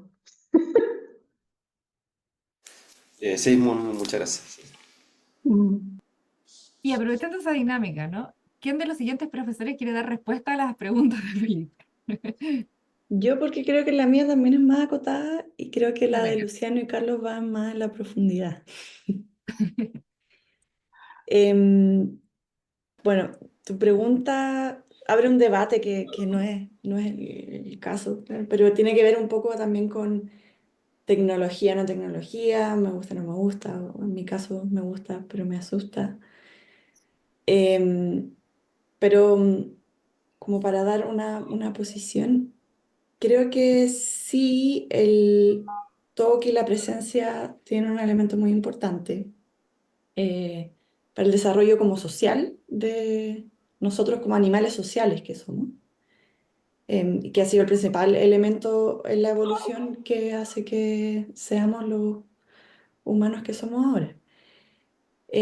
Pero no sé si me quedaría solo, porque tú lo enfocabas más como en el toque y en el olfato, creo, ¿no? Sí, pero eso es como para quizás la caricaturización, sino que yo más bien diría yo que esto, o sea, los sentidos, el estar presente, Sí, no sé, como la realidad real, digamos, no la virtual. sí, sí. Sí. Ahora, por ejemplo, tomando lo que estamos haciendo ahora, donde tenemos muy presente la visión y la escucha, me gustaría traer a mi gran amor académico, que es el nervio vago. ¿Y se acuerdan del nervio vago? Que es súper importante para la conexión social. Em, y el nervio vago es muy importante también para filtrar los sonidos y tiene mucho que ver con el reconocer voces y tonos de voces. Y eso, por ejemplo, la tecnología ahora lo permite y no es un impedimento, ¿sí? Em, y diría que los seres humanos somos más animales visuales que, a diferencia de otros animales que son más centrados en el olfato, por ejemplo. El principal sentido de nosotros es la visión. Y diría que el segundo puede ser incluso la escucha. Entonces, está como claro, la presencialidad tiene, y no voy a negar su enorme ventaja, de ver un cuerpo en dimensiones, de poder sentir y tocar incluso, pero creo que también la tecnología tiene sus beneficios que, bueno, ya que estamos evolucionando hacia allá, la tecnología evoluciona, parece más rápido que nosotros, bueno, ojalá podamos usarlo, ¿no? O como a nuestro favor. Y entonces, por ejemplo, esta instancia no la podríamos hacer sin el uso de tecnología, que en contraparte tiene las desventajas de no poder vernos y seguramente sería una experiencia diferente si estuviéramos juntos en un lugar físico. Pero aún así creo que todos podemos sentir conexión con quienes estamos acá, nos podemos ver, reconocer los gestos faciales, los tonos de la voz y podemos, por ejemplo, sentirnos, alguien lo comentó antes, ¿quién era? Creo que Pamela, como sentirme menos sola porque sí, estamos compartiendo también experiencias personales y todo eso es conexión que en este caso es mediada y permitida por la tecnología. Entonces, claro, yo tengo o tenía antes muchos recelos, por ejemplo, con el uso de realidad virtual. Y gracias a investigar con eso me he dado cuenta que, bueno, podemos utilizarla también a nuestro favor, porque ¿quién dice que la realidad que pensamos que es realmente real? ¿No? O sea, muchos dicen que esa realidad es también una ilusión. Entonces, ¿por qué la realidad que percibimos en realidad virtual, que puede ser súper inmersiva? Entonces, tú tienes visión, tienes audición tal cual como la estamos teniendo acá. ¿Quién dice que esa otra realidad no es también real o también ilusión, ¿no? Como que se puede jugar con esos conceptos que tienen que ver con la conciencia y la percepción, sobre todo la percepción de uno mismo. Entonces, bueno, creo que el resumen sería como aprovecharlo a nuestro favor. Sí, ahí me pasa, no sé si puedo hacer un comentario. Sí. A mí me pasa, Katy, que yo estoy súper de acuerdo, pero en esta idea, por ejemplo, sobre todo la última parte que dijiste, se me enganchó con alguna clase también que hizo Luciano, de la visión, del concepto de la mente según el budismo, Claro, donde efectivamente podemos decir, claro, la realidad donde estamos inmersos ahora de los cinco sentidos es una ilusión. Y dentro de todo uno podría decir, bueno, la realidad virtual ayuda a la visualización, o sea, como que algo podríamos extender, digamos, y asumiendo esa no existencia o esa impermanencia o lo que sea, que en realidad nuevas realidades también son iguales que esta realidad donde estamos insertos, la material, digamos. Ujú. Pero a mí y voy a hablar como del miedo, lo que me asusta ver, y probablemente lo veo con mi hijo, no sé, es que después de tanta virtualidad, tanta no mente, se nos olvide lo que es ser humano. Entonces, ahí es donde me choca la visión, incluso la de Luciano porque en el Sí. fondo, o sea, una cosa es ser cuerpo, otra cosa es ser mente y otra cosa es ser no mente o ser otra cosa. Y eso no lo logro y me genera más temor que curiosidad, digamos. Sí, yo te entiendo, a mí también me genera algo de temor y yo creo que es muy humano que nos genere eso también, ¿no? Pero hay todo como una corriente ahora como de tecnologías, ¿cómo se llaman? Como humanizadas o incluso tecnologías a favor de la presencia. No sé, por ejemplo, el entorno de realidad virtual que usamos ahora es una experiencia grupal en donde tú estás con las otras personas que también están conectadas con esas gafas, pero no en cualquier otro lugar del mundo, un poco como el Zoom, pero todos pudiendo ver esta otra realidad que es lo que se muestra ahí. Entonces no es como que estés solo, aislado, sino que promueve la conexión. Ahora también está todo el debate, claro, las tecnologías, las redes sociales, la adicción al internet, adicción a redes sociales, todo el desastre que genera potencial, incluso a nivel del sistema nervioso, que eso yo creo que ya abre otro tema, y ahí estoy también perfectamente de acuerdo contigo. Entonces, vuelvo como a recalcar lo mismo. Yo creo que la tecnología está y va a seguir estando y puede ser que cada vez sea peor incluso. Entonces, como hacer un uso sabio de lo que está y de usarlo para favorecer la conexión en momentos donde hay cada vez más aislamiento, por ejemplo. Esa sería como mi mini perspectiva. Pues. Gracias. Gracias, Felipe, gracias, Katy. De nuestros profesores, ¿quién quiere responder lo que está pendiente? Si quieren, yo sigo para conectarme con la pregunta anterior, Perfecto, dale, Luciano. que con respecto a eso mismo, para poder conectar con la pregunta que me haces tú, Felipe, es que justamente la perspectiva inactiva es la que señala que la mente no está dentro de uno, sino que está en todas partes. Y que, por ejemplo, los lentes son una proyección, es un instrumento, una herramienta para seguir viendo. ¿Te das cuenta, no? Y los auditivos también me siguen viendo. Por lo tanto, y que todo es interdependiente. Por ejemplo, cuando uno se come ahí la cazuela, qué sé yo, una chorrillana, qué sé yo, una cosa así, el sabor también entra por el olor, ¿no es cierto? Es una combinación de cosas. Entonces, a pesar de que la tecnología, por ahora obviemos los efectos contrarios, los negativos, ¿no?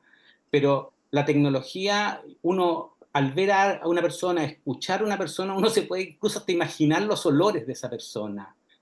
Uno se podría imaginar la piel que tiene y por lo tanto sentir algo sensual, ¿no? Tocar, que es la sensibilidad. Por lo tanto, hay una perspectiva que justamente es la que explica eso de lo que estás señalando tú, que todavía probablemente no ha sido explorado con profundidad en el mundo de las terapias, que es justamente la perspectiva inactiva. Hay ciertos estudios, ¿no? Hay ciertas cosas, pero se podría estudiar con mucha más profundidad, además que sería un lindo estudio interdisciplinario, ¿no? Neurociencia, psicología, biología, sería por ahí una posibilidad. Bueno, justamente esta idea, y ahora tocando la pregunta que tú me haces, esta idea de que nosotros somos compartimientos estancos es lo mismo. eh, no somos compartimientos estancos. El colegio, el sistema económico, nos ha obligado a tratar de ser súper especialistas en algo. La idea esto de los doctorados y toda esa historia, son súper especialistas.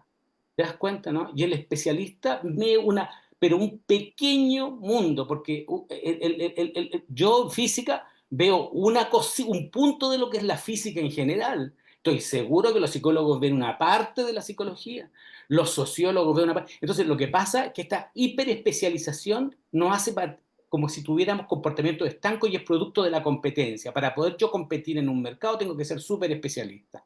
Pero la realidad es que no es así. Te voy a dar algunos casos para que tú lo veas. Primer caso histórico es el de Newton. Newton, ustedes saben, es el genio más grande que ha tenido la humanidad y el tipo gastaba el 30% de su tiempo, calculado por algún historiador, ¿no?, en física, y el 70% de su tiempo lo gastaba en ser un pastor evangélico. Él era pastor evangélico, el 70% de su tiempo era pastor evangélico, y cuando tenía un rato se escribía una ecuación y revoluciona la ciencia occidental, digamos. El otro es Bertrand Russell. Bertrand Russell era un matemático y gana el premio Nobel de literatura. Einstein, todos lo conocemos por su ciencia, pero tocaba violín. Entonces, esta idea de que uno tiene que vivir especialista en un solo es una idea errónea, que destruye justamente la interdependencia que tenemos todos los seres con todos los seres. ¿Te das cuenta, no? Por lo tanto, para mí no existe ninguna contradicción, ninguna, en ser un practicante espiritual, digamos, que tiene mucho tiempo en la práctica con estudiar física. De hecho, lo que yo más leo es literatura y poesía. Ahora me acabo de terminar los 3 tomos del problema de los 3 cuerpos. Es que lo encontré ciencia ficción maravillosa. Entonces estoy leyendo todo el tiempo historia.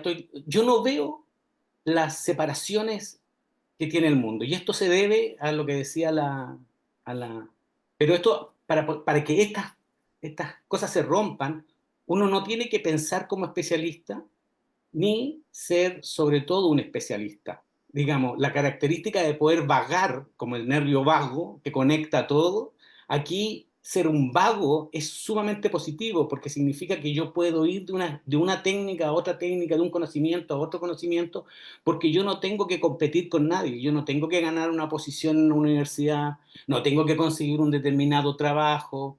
¿Te das cuenta, no? Yo no me voy a convertir en un premio Nobel, en un gran académico, no tengo que producir no sé cuántos papers, no tengo que vender mis productos en el mercado mundial. Entonces no tengo ninguna razón para ser súper especialista. ¿Te das cuenta, no? Y al no serlo, existen los canales de comunicación entre todo aquello que es humano. La literatura, la ciencia, la biología, el oler el pasto, la lluvia del invierno. Yo vivo en el sur, en Chile. En fin, entonces no hay, no hay barreras entre una cosa y la otra. Todo está de alguna manera conectado. Y hay una... la verdad, ¿cómo lo ordeno? Pero por ejemplo, dentro o sea, mi pregunta va orientada en que... A ver, fue la sensación que me dieron tus clases. Tú tienes como una formación súper fuerte en la doctrina budista, y en los libros, en los sutras, la explicación de la mente que hiciste, que fue bien extraordinaria para mi juicio. Pero en algún momento eso debió, creo yo, o a lo mejor no, pero creo yo, chocar con la formación científica o el paradigma de la mirada a la realidad que se tiene. Claro, claro. Ah, ¿tú Y, quieres que te cuente eso? y en algún momento tienes que elegir, po, ¿o no? Sí, sí. ¿O eliges? Sí. Digamos que no elegí voluntariamente. Yo, como todos aquí han tenido algún momento duro en la vida, aquí por favor saquen el pañuelo porque tienen que llorar, porque yo estaba muy casado, que si yo tenía a mis hijos y me separé. Y eso fue terrible para mí. ¿Te das cuenta? Y entonces ese sufrimiento produjo un quiebre en la visión del mundo. Eso es lo que me permitió a mí después continuar. Yo en la universidad, antes de separarme, conocí a Francisco Varela. E incluso hubo una posibilidad de hacer un doctorado en ese tiempo con él, en los años 90. Pero no ocurrió porque estaba casado. ¿Te das cuenta, no? Fue el quiebre emocional. Eso hay que tenerlo en cuenta, que es la primera noble verdad, ¿no? La primera noble verdad es la verdad del sufrimiento. En la medida que uno se hace cargo del sufrimiento, lo visualiza, lo entiende, puede hacer esos quiebres. Y ese quiebre es el que finalmente terminar siendo el vago que soy, digamos, y por lo tanto no tengo esas limitaciones académicas en ningún momento. Es eso, ¿no? Es Sí, eso. gracias.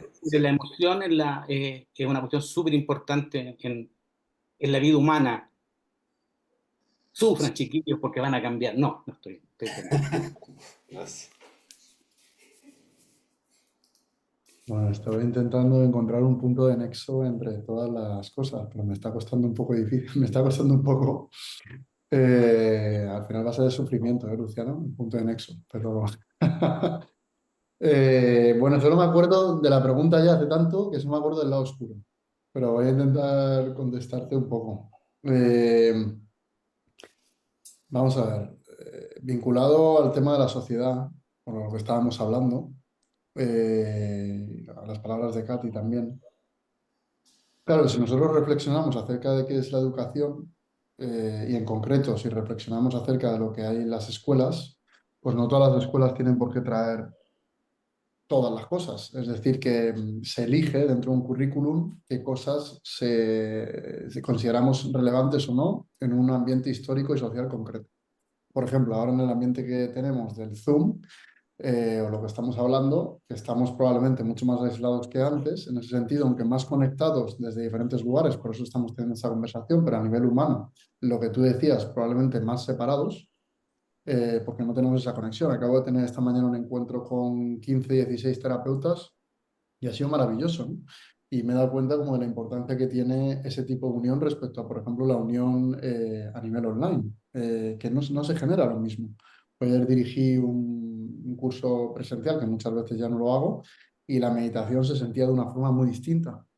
Decía una persona, es que estoy buscando formaciones presenciales porque ya no quedan, ¿no? Y es eso, ¿no? Que vincula. Y creo que, por ejemplo, en el terreno de la escolar, pues podría ser interesante preparar a las personas para generar espacios, ¿no? Que sean bueno, presenciales, ¿no? Porque vamos más y más a la cuestión online. Pero a lo que voy es que se elige.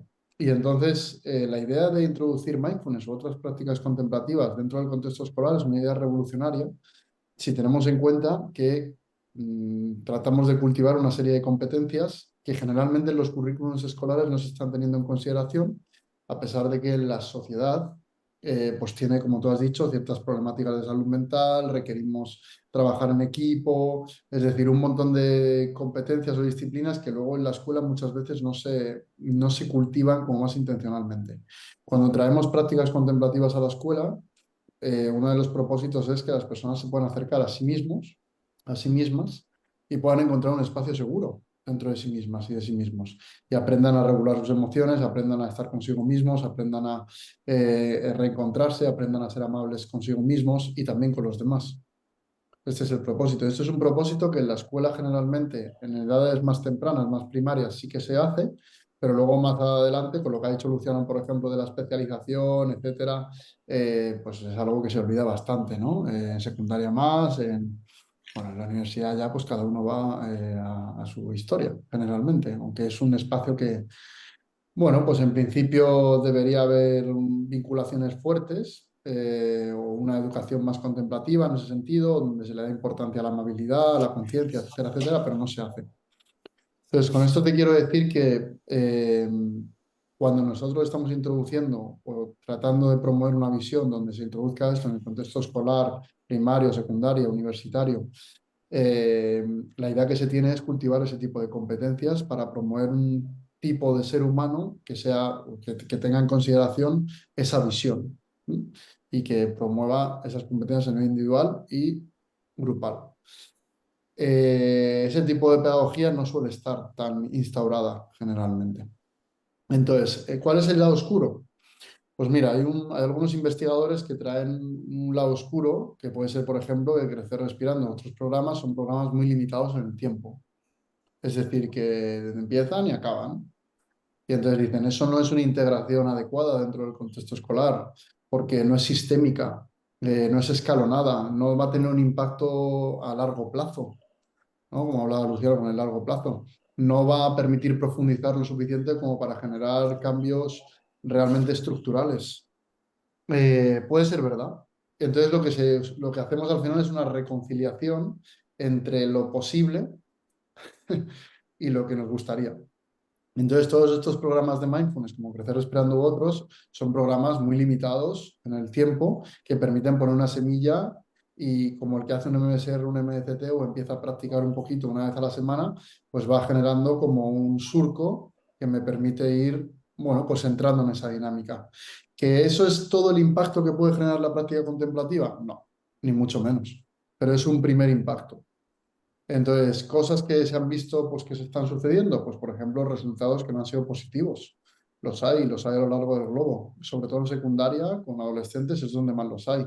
Cada vez hay más investigadores poniendo el foco en que no hay una adherencia en la práctica, no hay una motivación por la práctica, en consecuencia de eso no tiene efectos positivos. Se ha visto que efectos a largo plazo, pues parece que en estudios muy grandes que ha habido, pues están muy limitados.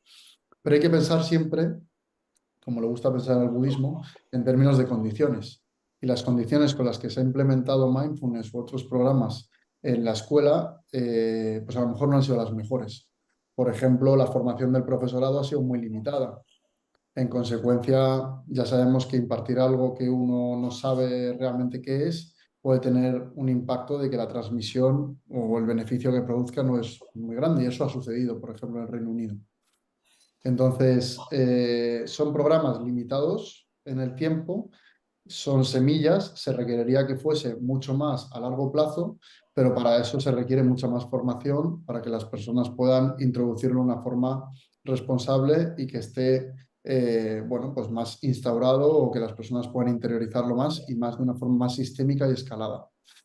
Y ahí es donde entra la lógica, vamos a decir, pues por intentar hacer un poco de unión, ¿no? La lógica más capitalista. Al final estamos buscando cosas que traten de tener el máximo impacto en el menor tiempo posible, con la mayor eficiencia, y a veces pues ahí tratamos de buscar tanta eficiencia que nos caemos por el camino. Entonces, hay que separar muy bien lo que es la ciencia e investigar determinados programas para a corto plazo ver si pueden tener un impacto y de ahí sugerir que a largo plazo entonces tendrían un impacto mucho mejor, mucho mayor, que luego lo que sucede a nivel más territorial, vamos a decir, de la práctica profesional, que ahí a lo mejor sí que podemos hacerlo en el día a día si tenemos la formación adecuada. Y eso es lo complicado, porque no todos los profesores van a ser como Luciano, ¿no? Que tiene esa historia, o como Paulina, con ese nivel de conciencia, o como Katy, que se ha dedicado a todo lo que ha comentado, o como yo, que llevo también practicando muchos años. Pues generalmente el profesorado no está tanto en ese territorio, a no ser que sea algo súper especializado, una escuela que está súper especializada en eso. Y por eso habría que asegurarlo por currículum escolar. Y claro, eso implica formar a las personas que están en contextos escolares o en contextos educativos en la universidad desde esa perspectiva. Y eso es complejo, ¿no? Entonces, bueno, pues hay un intento desde el pueblo, vamos a decir, desde personas interesadas en el pueblo, desde abajo, y luego algún político habrá por ahí en el mundo que le dé mucha importancia, y entonces se hace ese bottom-up, top-down para intentar encontrar un espacio donde las prácticas contemplativas pueden ser introducidas fundamentalmente desde el paradigma del aprendizaje socioemocional, del aprendizaje de todo lo que tiene que ver con cómo prevenir la salud mental, cómo promover menor aislamiento, cómo disminuir el bullying, cómo aprender a relacionarse mejor y a estar en un ambiente cálido y afectuoso, más desde ese lado es desde donde está entrando. Y bueno, es algo que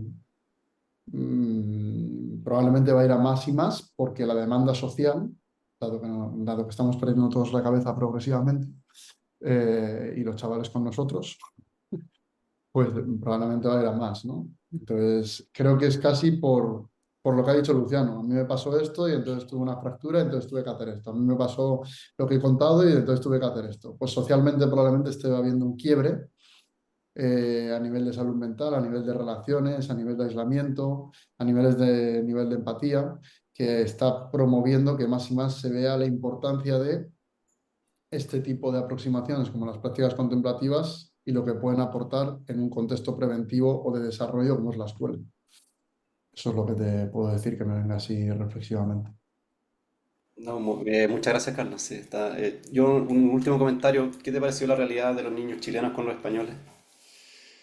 Lo que me pareció, contestándote, no es tanto los niños chilenos o los niños españoles, creo que depende mucho más del contexto en España o Chile.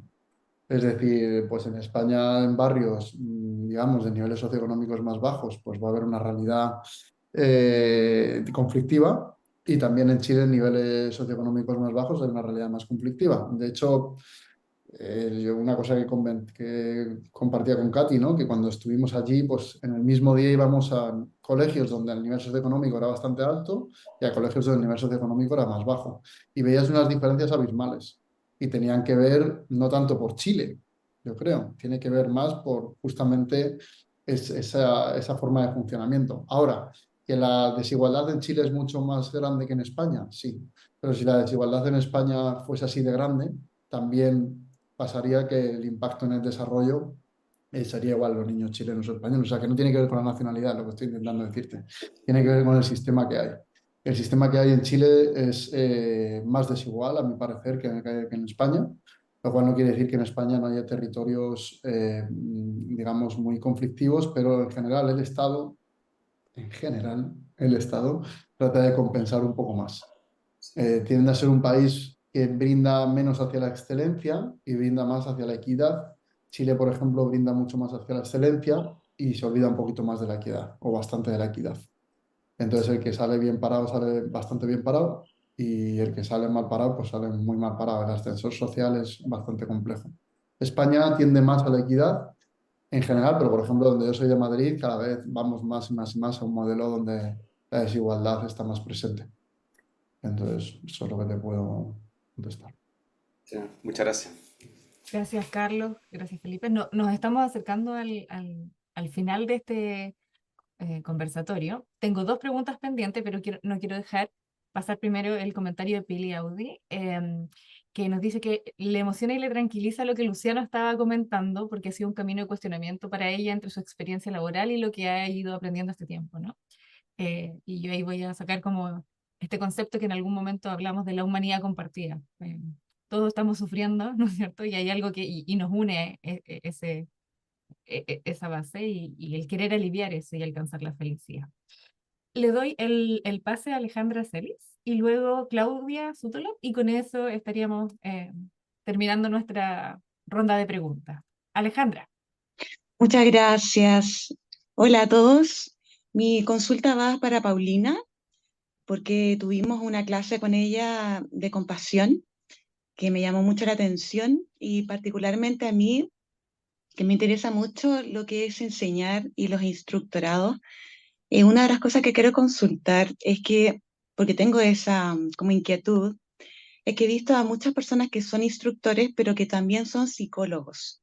No sé si eso sería como, como una herramienta básica para poder ser instructor. Y mis otras consultas van, si el instructorado de mindfulness va también con ser instructor de compasión, o no existe eso, instructorado de mindfulness y compasión. ¿Se enseñan ambas cosas? ¿Cómo es? Porque la verdad que tengo como un mundo de cosas enfrente que todavía no sé muy bien por dónde seguir. Y son hartas las dudas que se me producen a partir de toda esta información que hemos recibido, que me encanta, pero que tengo que saber cómo ir ordenando. Entonces, más o menos eso, quería consultar a Paulina, eh, a ver si me puede ayudar y orientar.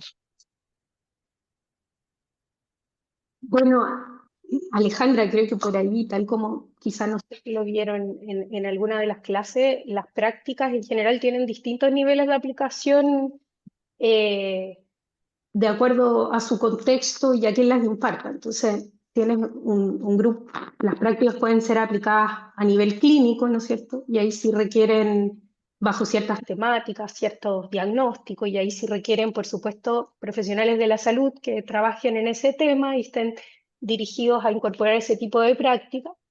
Hay un nivel más psicoeducativo y de bienestar, Entiendo que, por ejemplo, los programas de cultivo de la compasión, como el que hizo Katy, no requieren ser psicólogos, ¿no, Katy?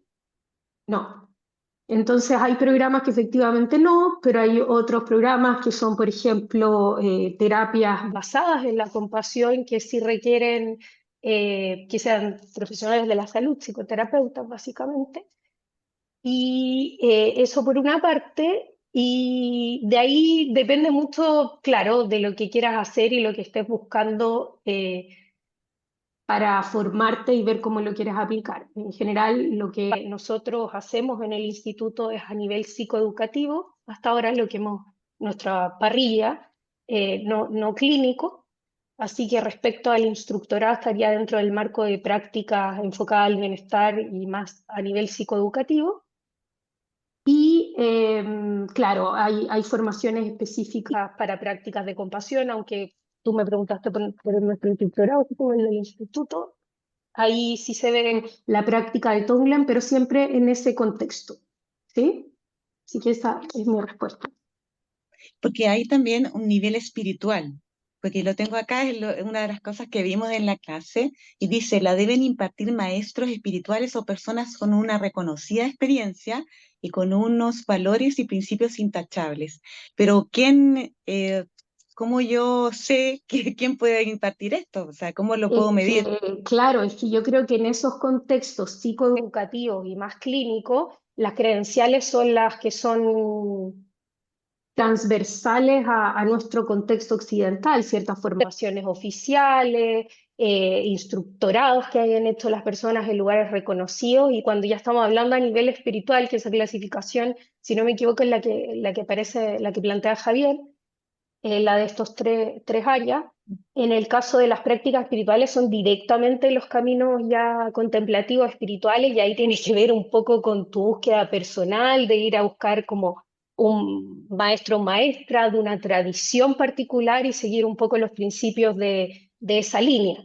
Entonces, acá siempre estamos hablando en un contexto más psicoeducativo, y en el caso de lo que hablo Carlos o yo, claro, un contexto más clínico, psicoterapéutico. Así que no sé si Ok. eso te ayuda. O sea, me serviría el instructorado que ustedes hacen entonces. Claro, para un nivel de implementar prácticas enfocadas en el bienestar, sí. Sí. Y ahí también va compasión a través de Tonglen.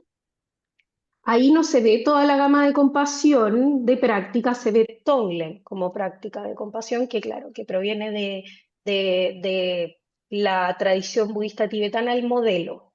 Es aplicar la compasión bajo un modelo específico donde trabajas contigo, con los seres queridos, con los seres neutrales, los enemigos y todos los seres. Y eso sería lo más relacionado a compasión que ustedes entregan como instructorado. Sí, que es ese módulo Tonglen. Sí.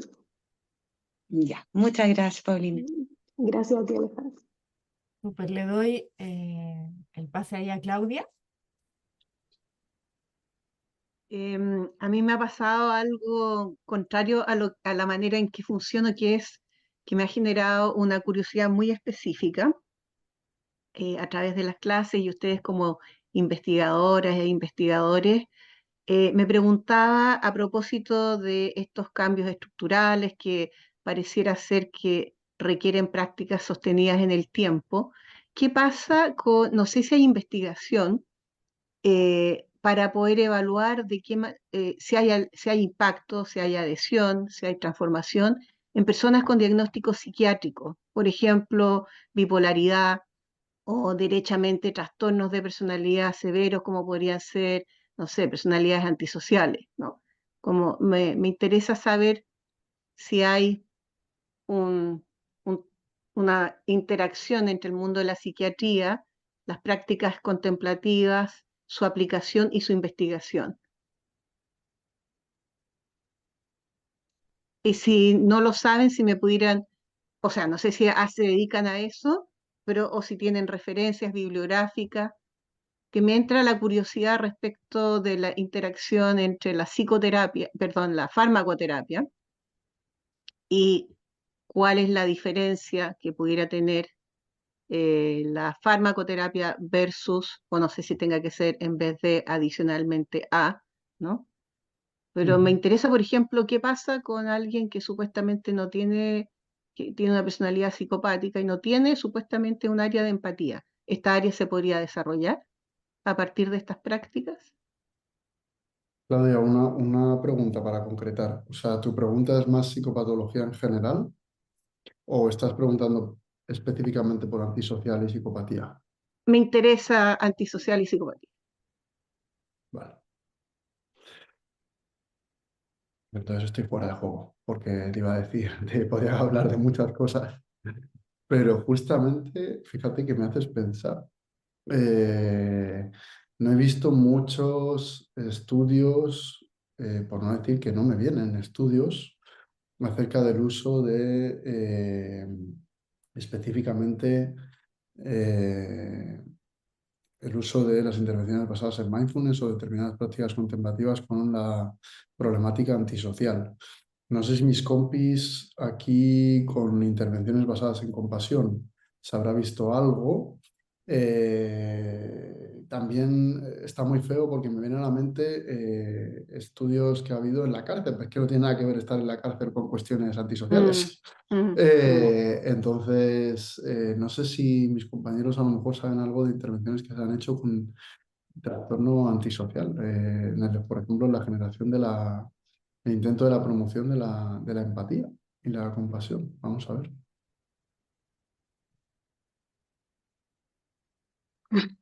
Habiendo sido acá, tío, yo. Sí, yo estaba igual.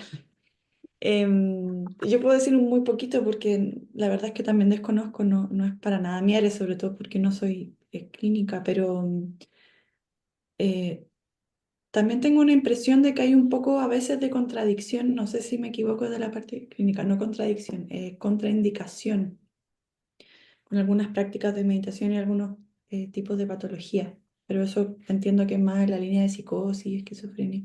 Y aún así hay gente que ha investigado y que se pueden adaptar las prácticas y bien.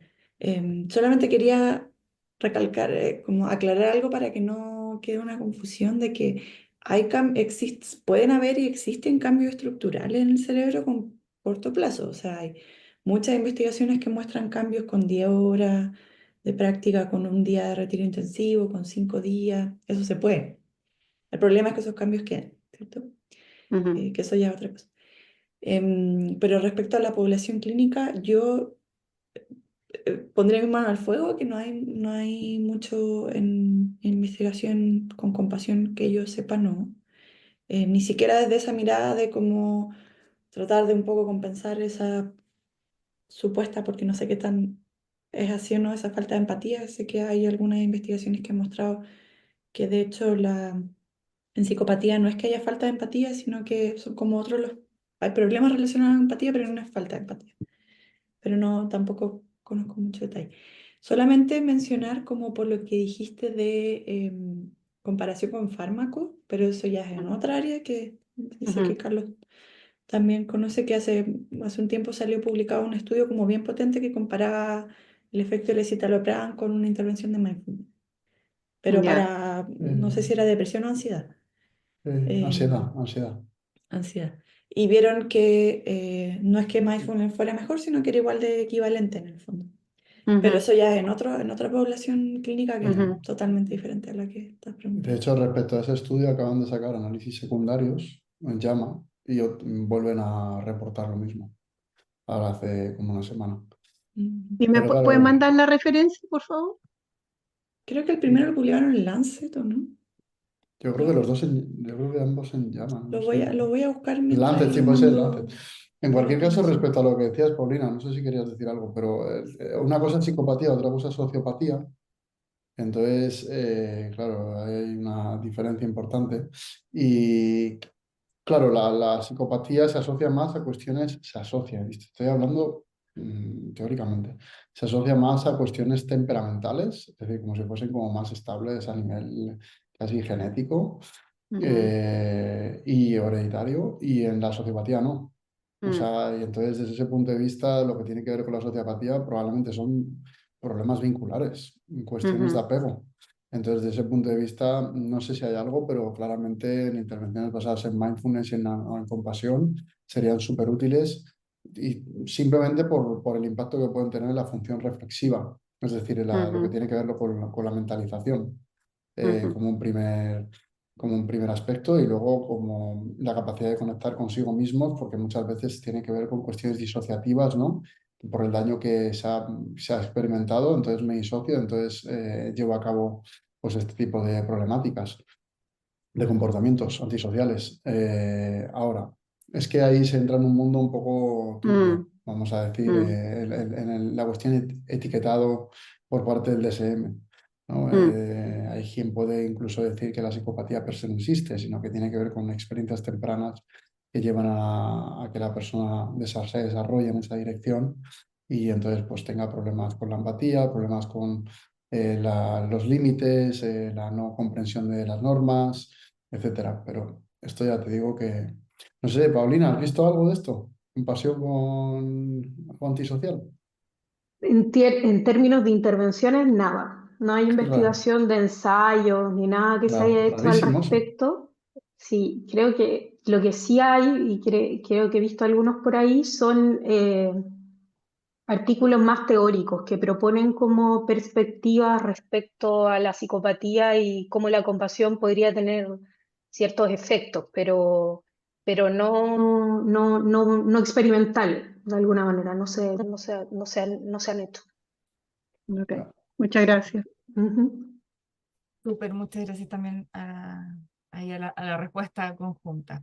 Comentarles, como les decía en el chat, que si hay alguna pregunta que hayan mandado por correo que no haya sido dada respuesta en este conversatorio, o si tienen alguna otra pregunta, la pueden hacer llegar y nosotros como instituto vamos a darle respuesta a esas dudas, ¿ya?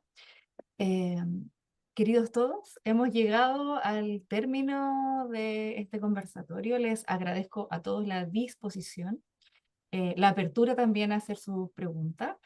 Particularmente estoy agradeciendo ahora a Carlos y a Katy, que entiendo que nos tienen que dejar en este momento. Sus aportes, yo me quedo con un montón de preguntas que también voy a hacer llegar. Y como siempre, un agrado y un honor poder compartir espacio con ustedes, con Paulina y con Luciano también, pero entiendo que vamos a hacer un break y seguimos después para el cierre del diplomado. Entonces, en este espacio quiero aprovechar para poder despedir a Katy y a Carlos y agradecerles su participación. Muchas gracias. Gracias a todos. Muchas gracias. Gracias, Carlos. Gracias, Buen Katy. sábado. A vosotros por la invitación, o a ustedes por la invitación. Muchas gracias, sí, Carlos y Katy, por habernos acompañado hoy día. Muy bien, que tengáis un buen cierre de diplomado. Hasta ahora. Un abrazo. Y para el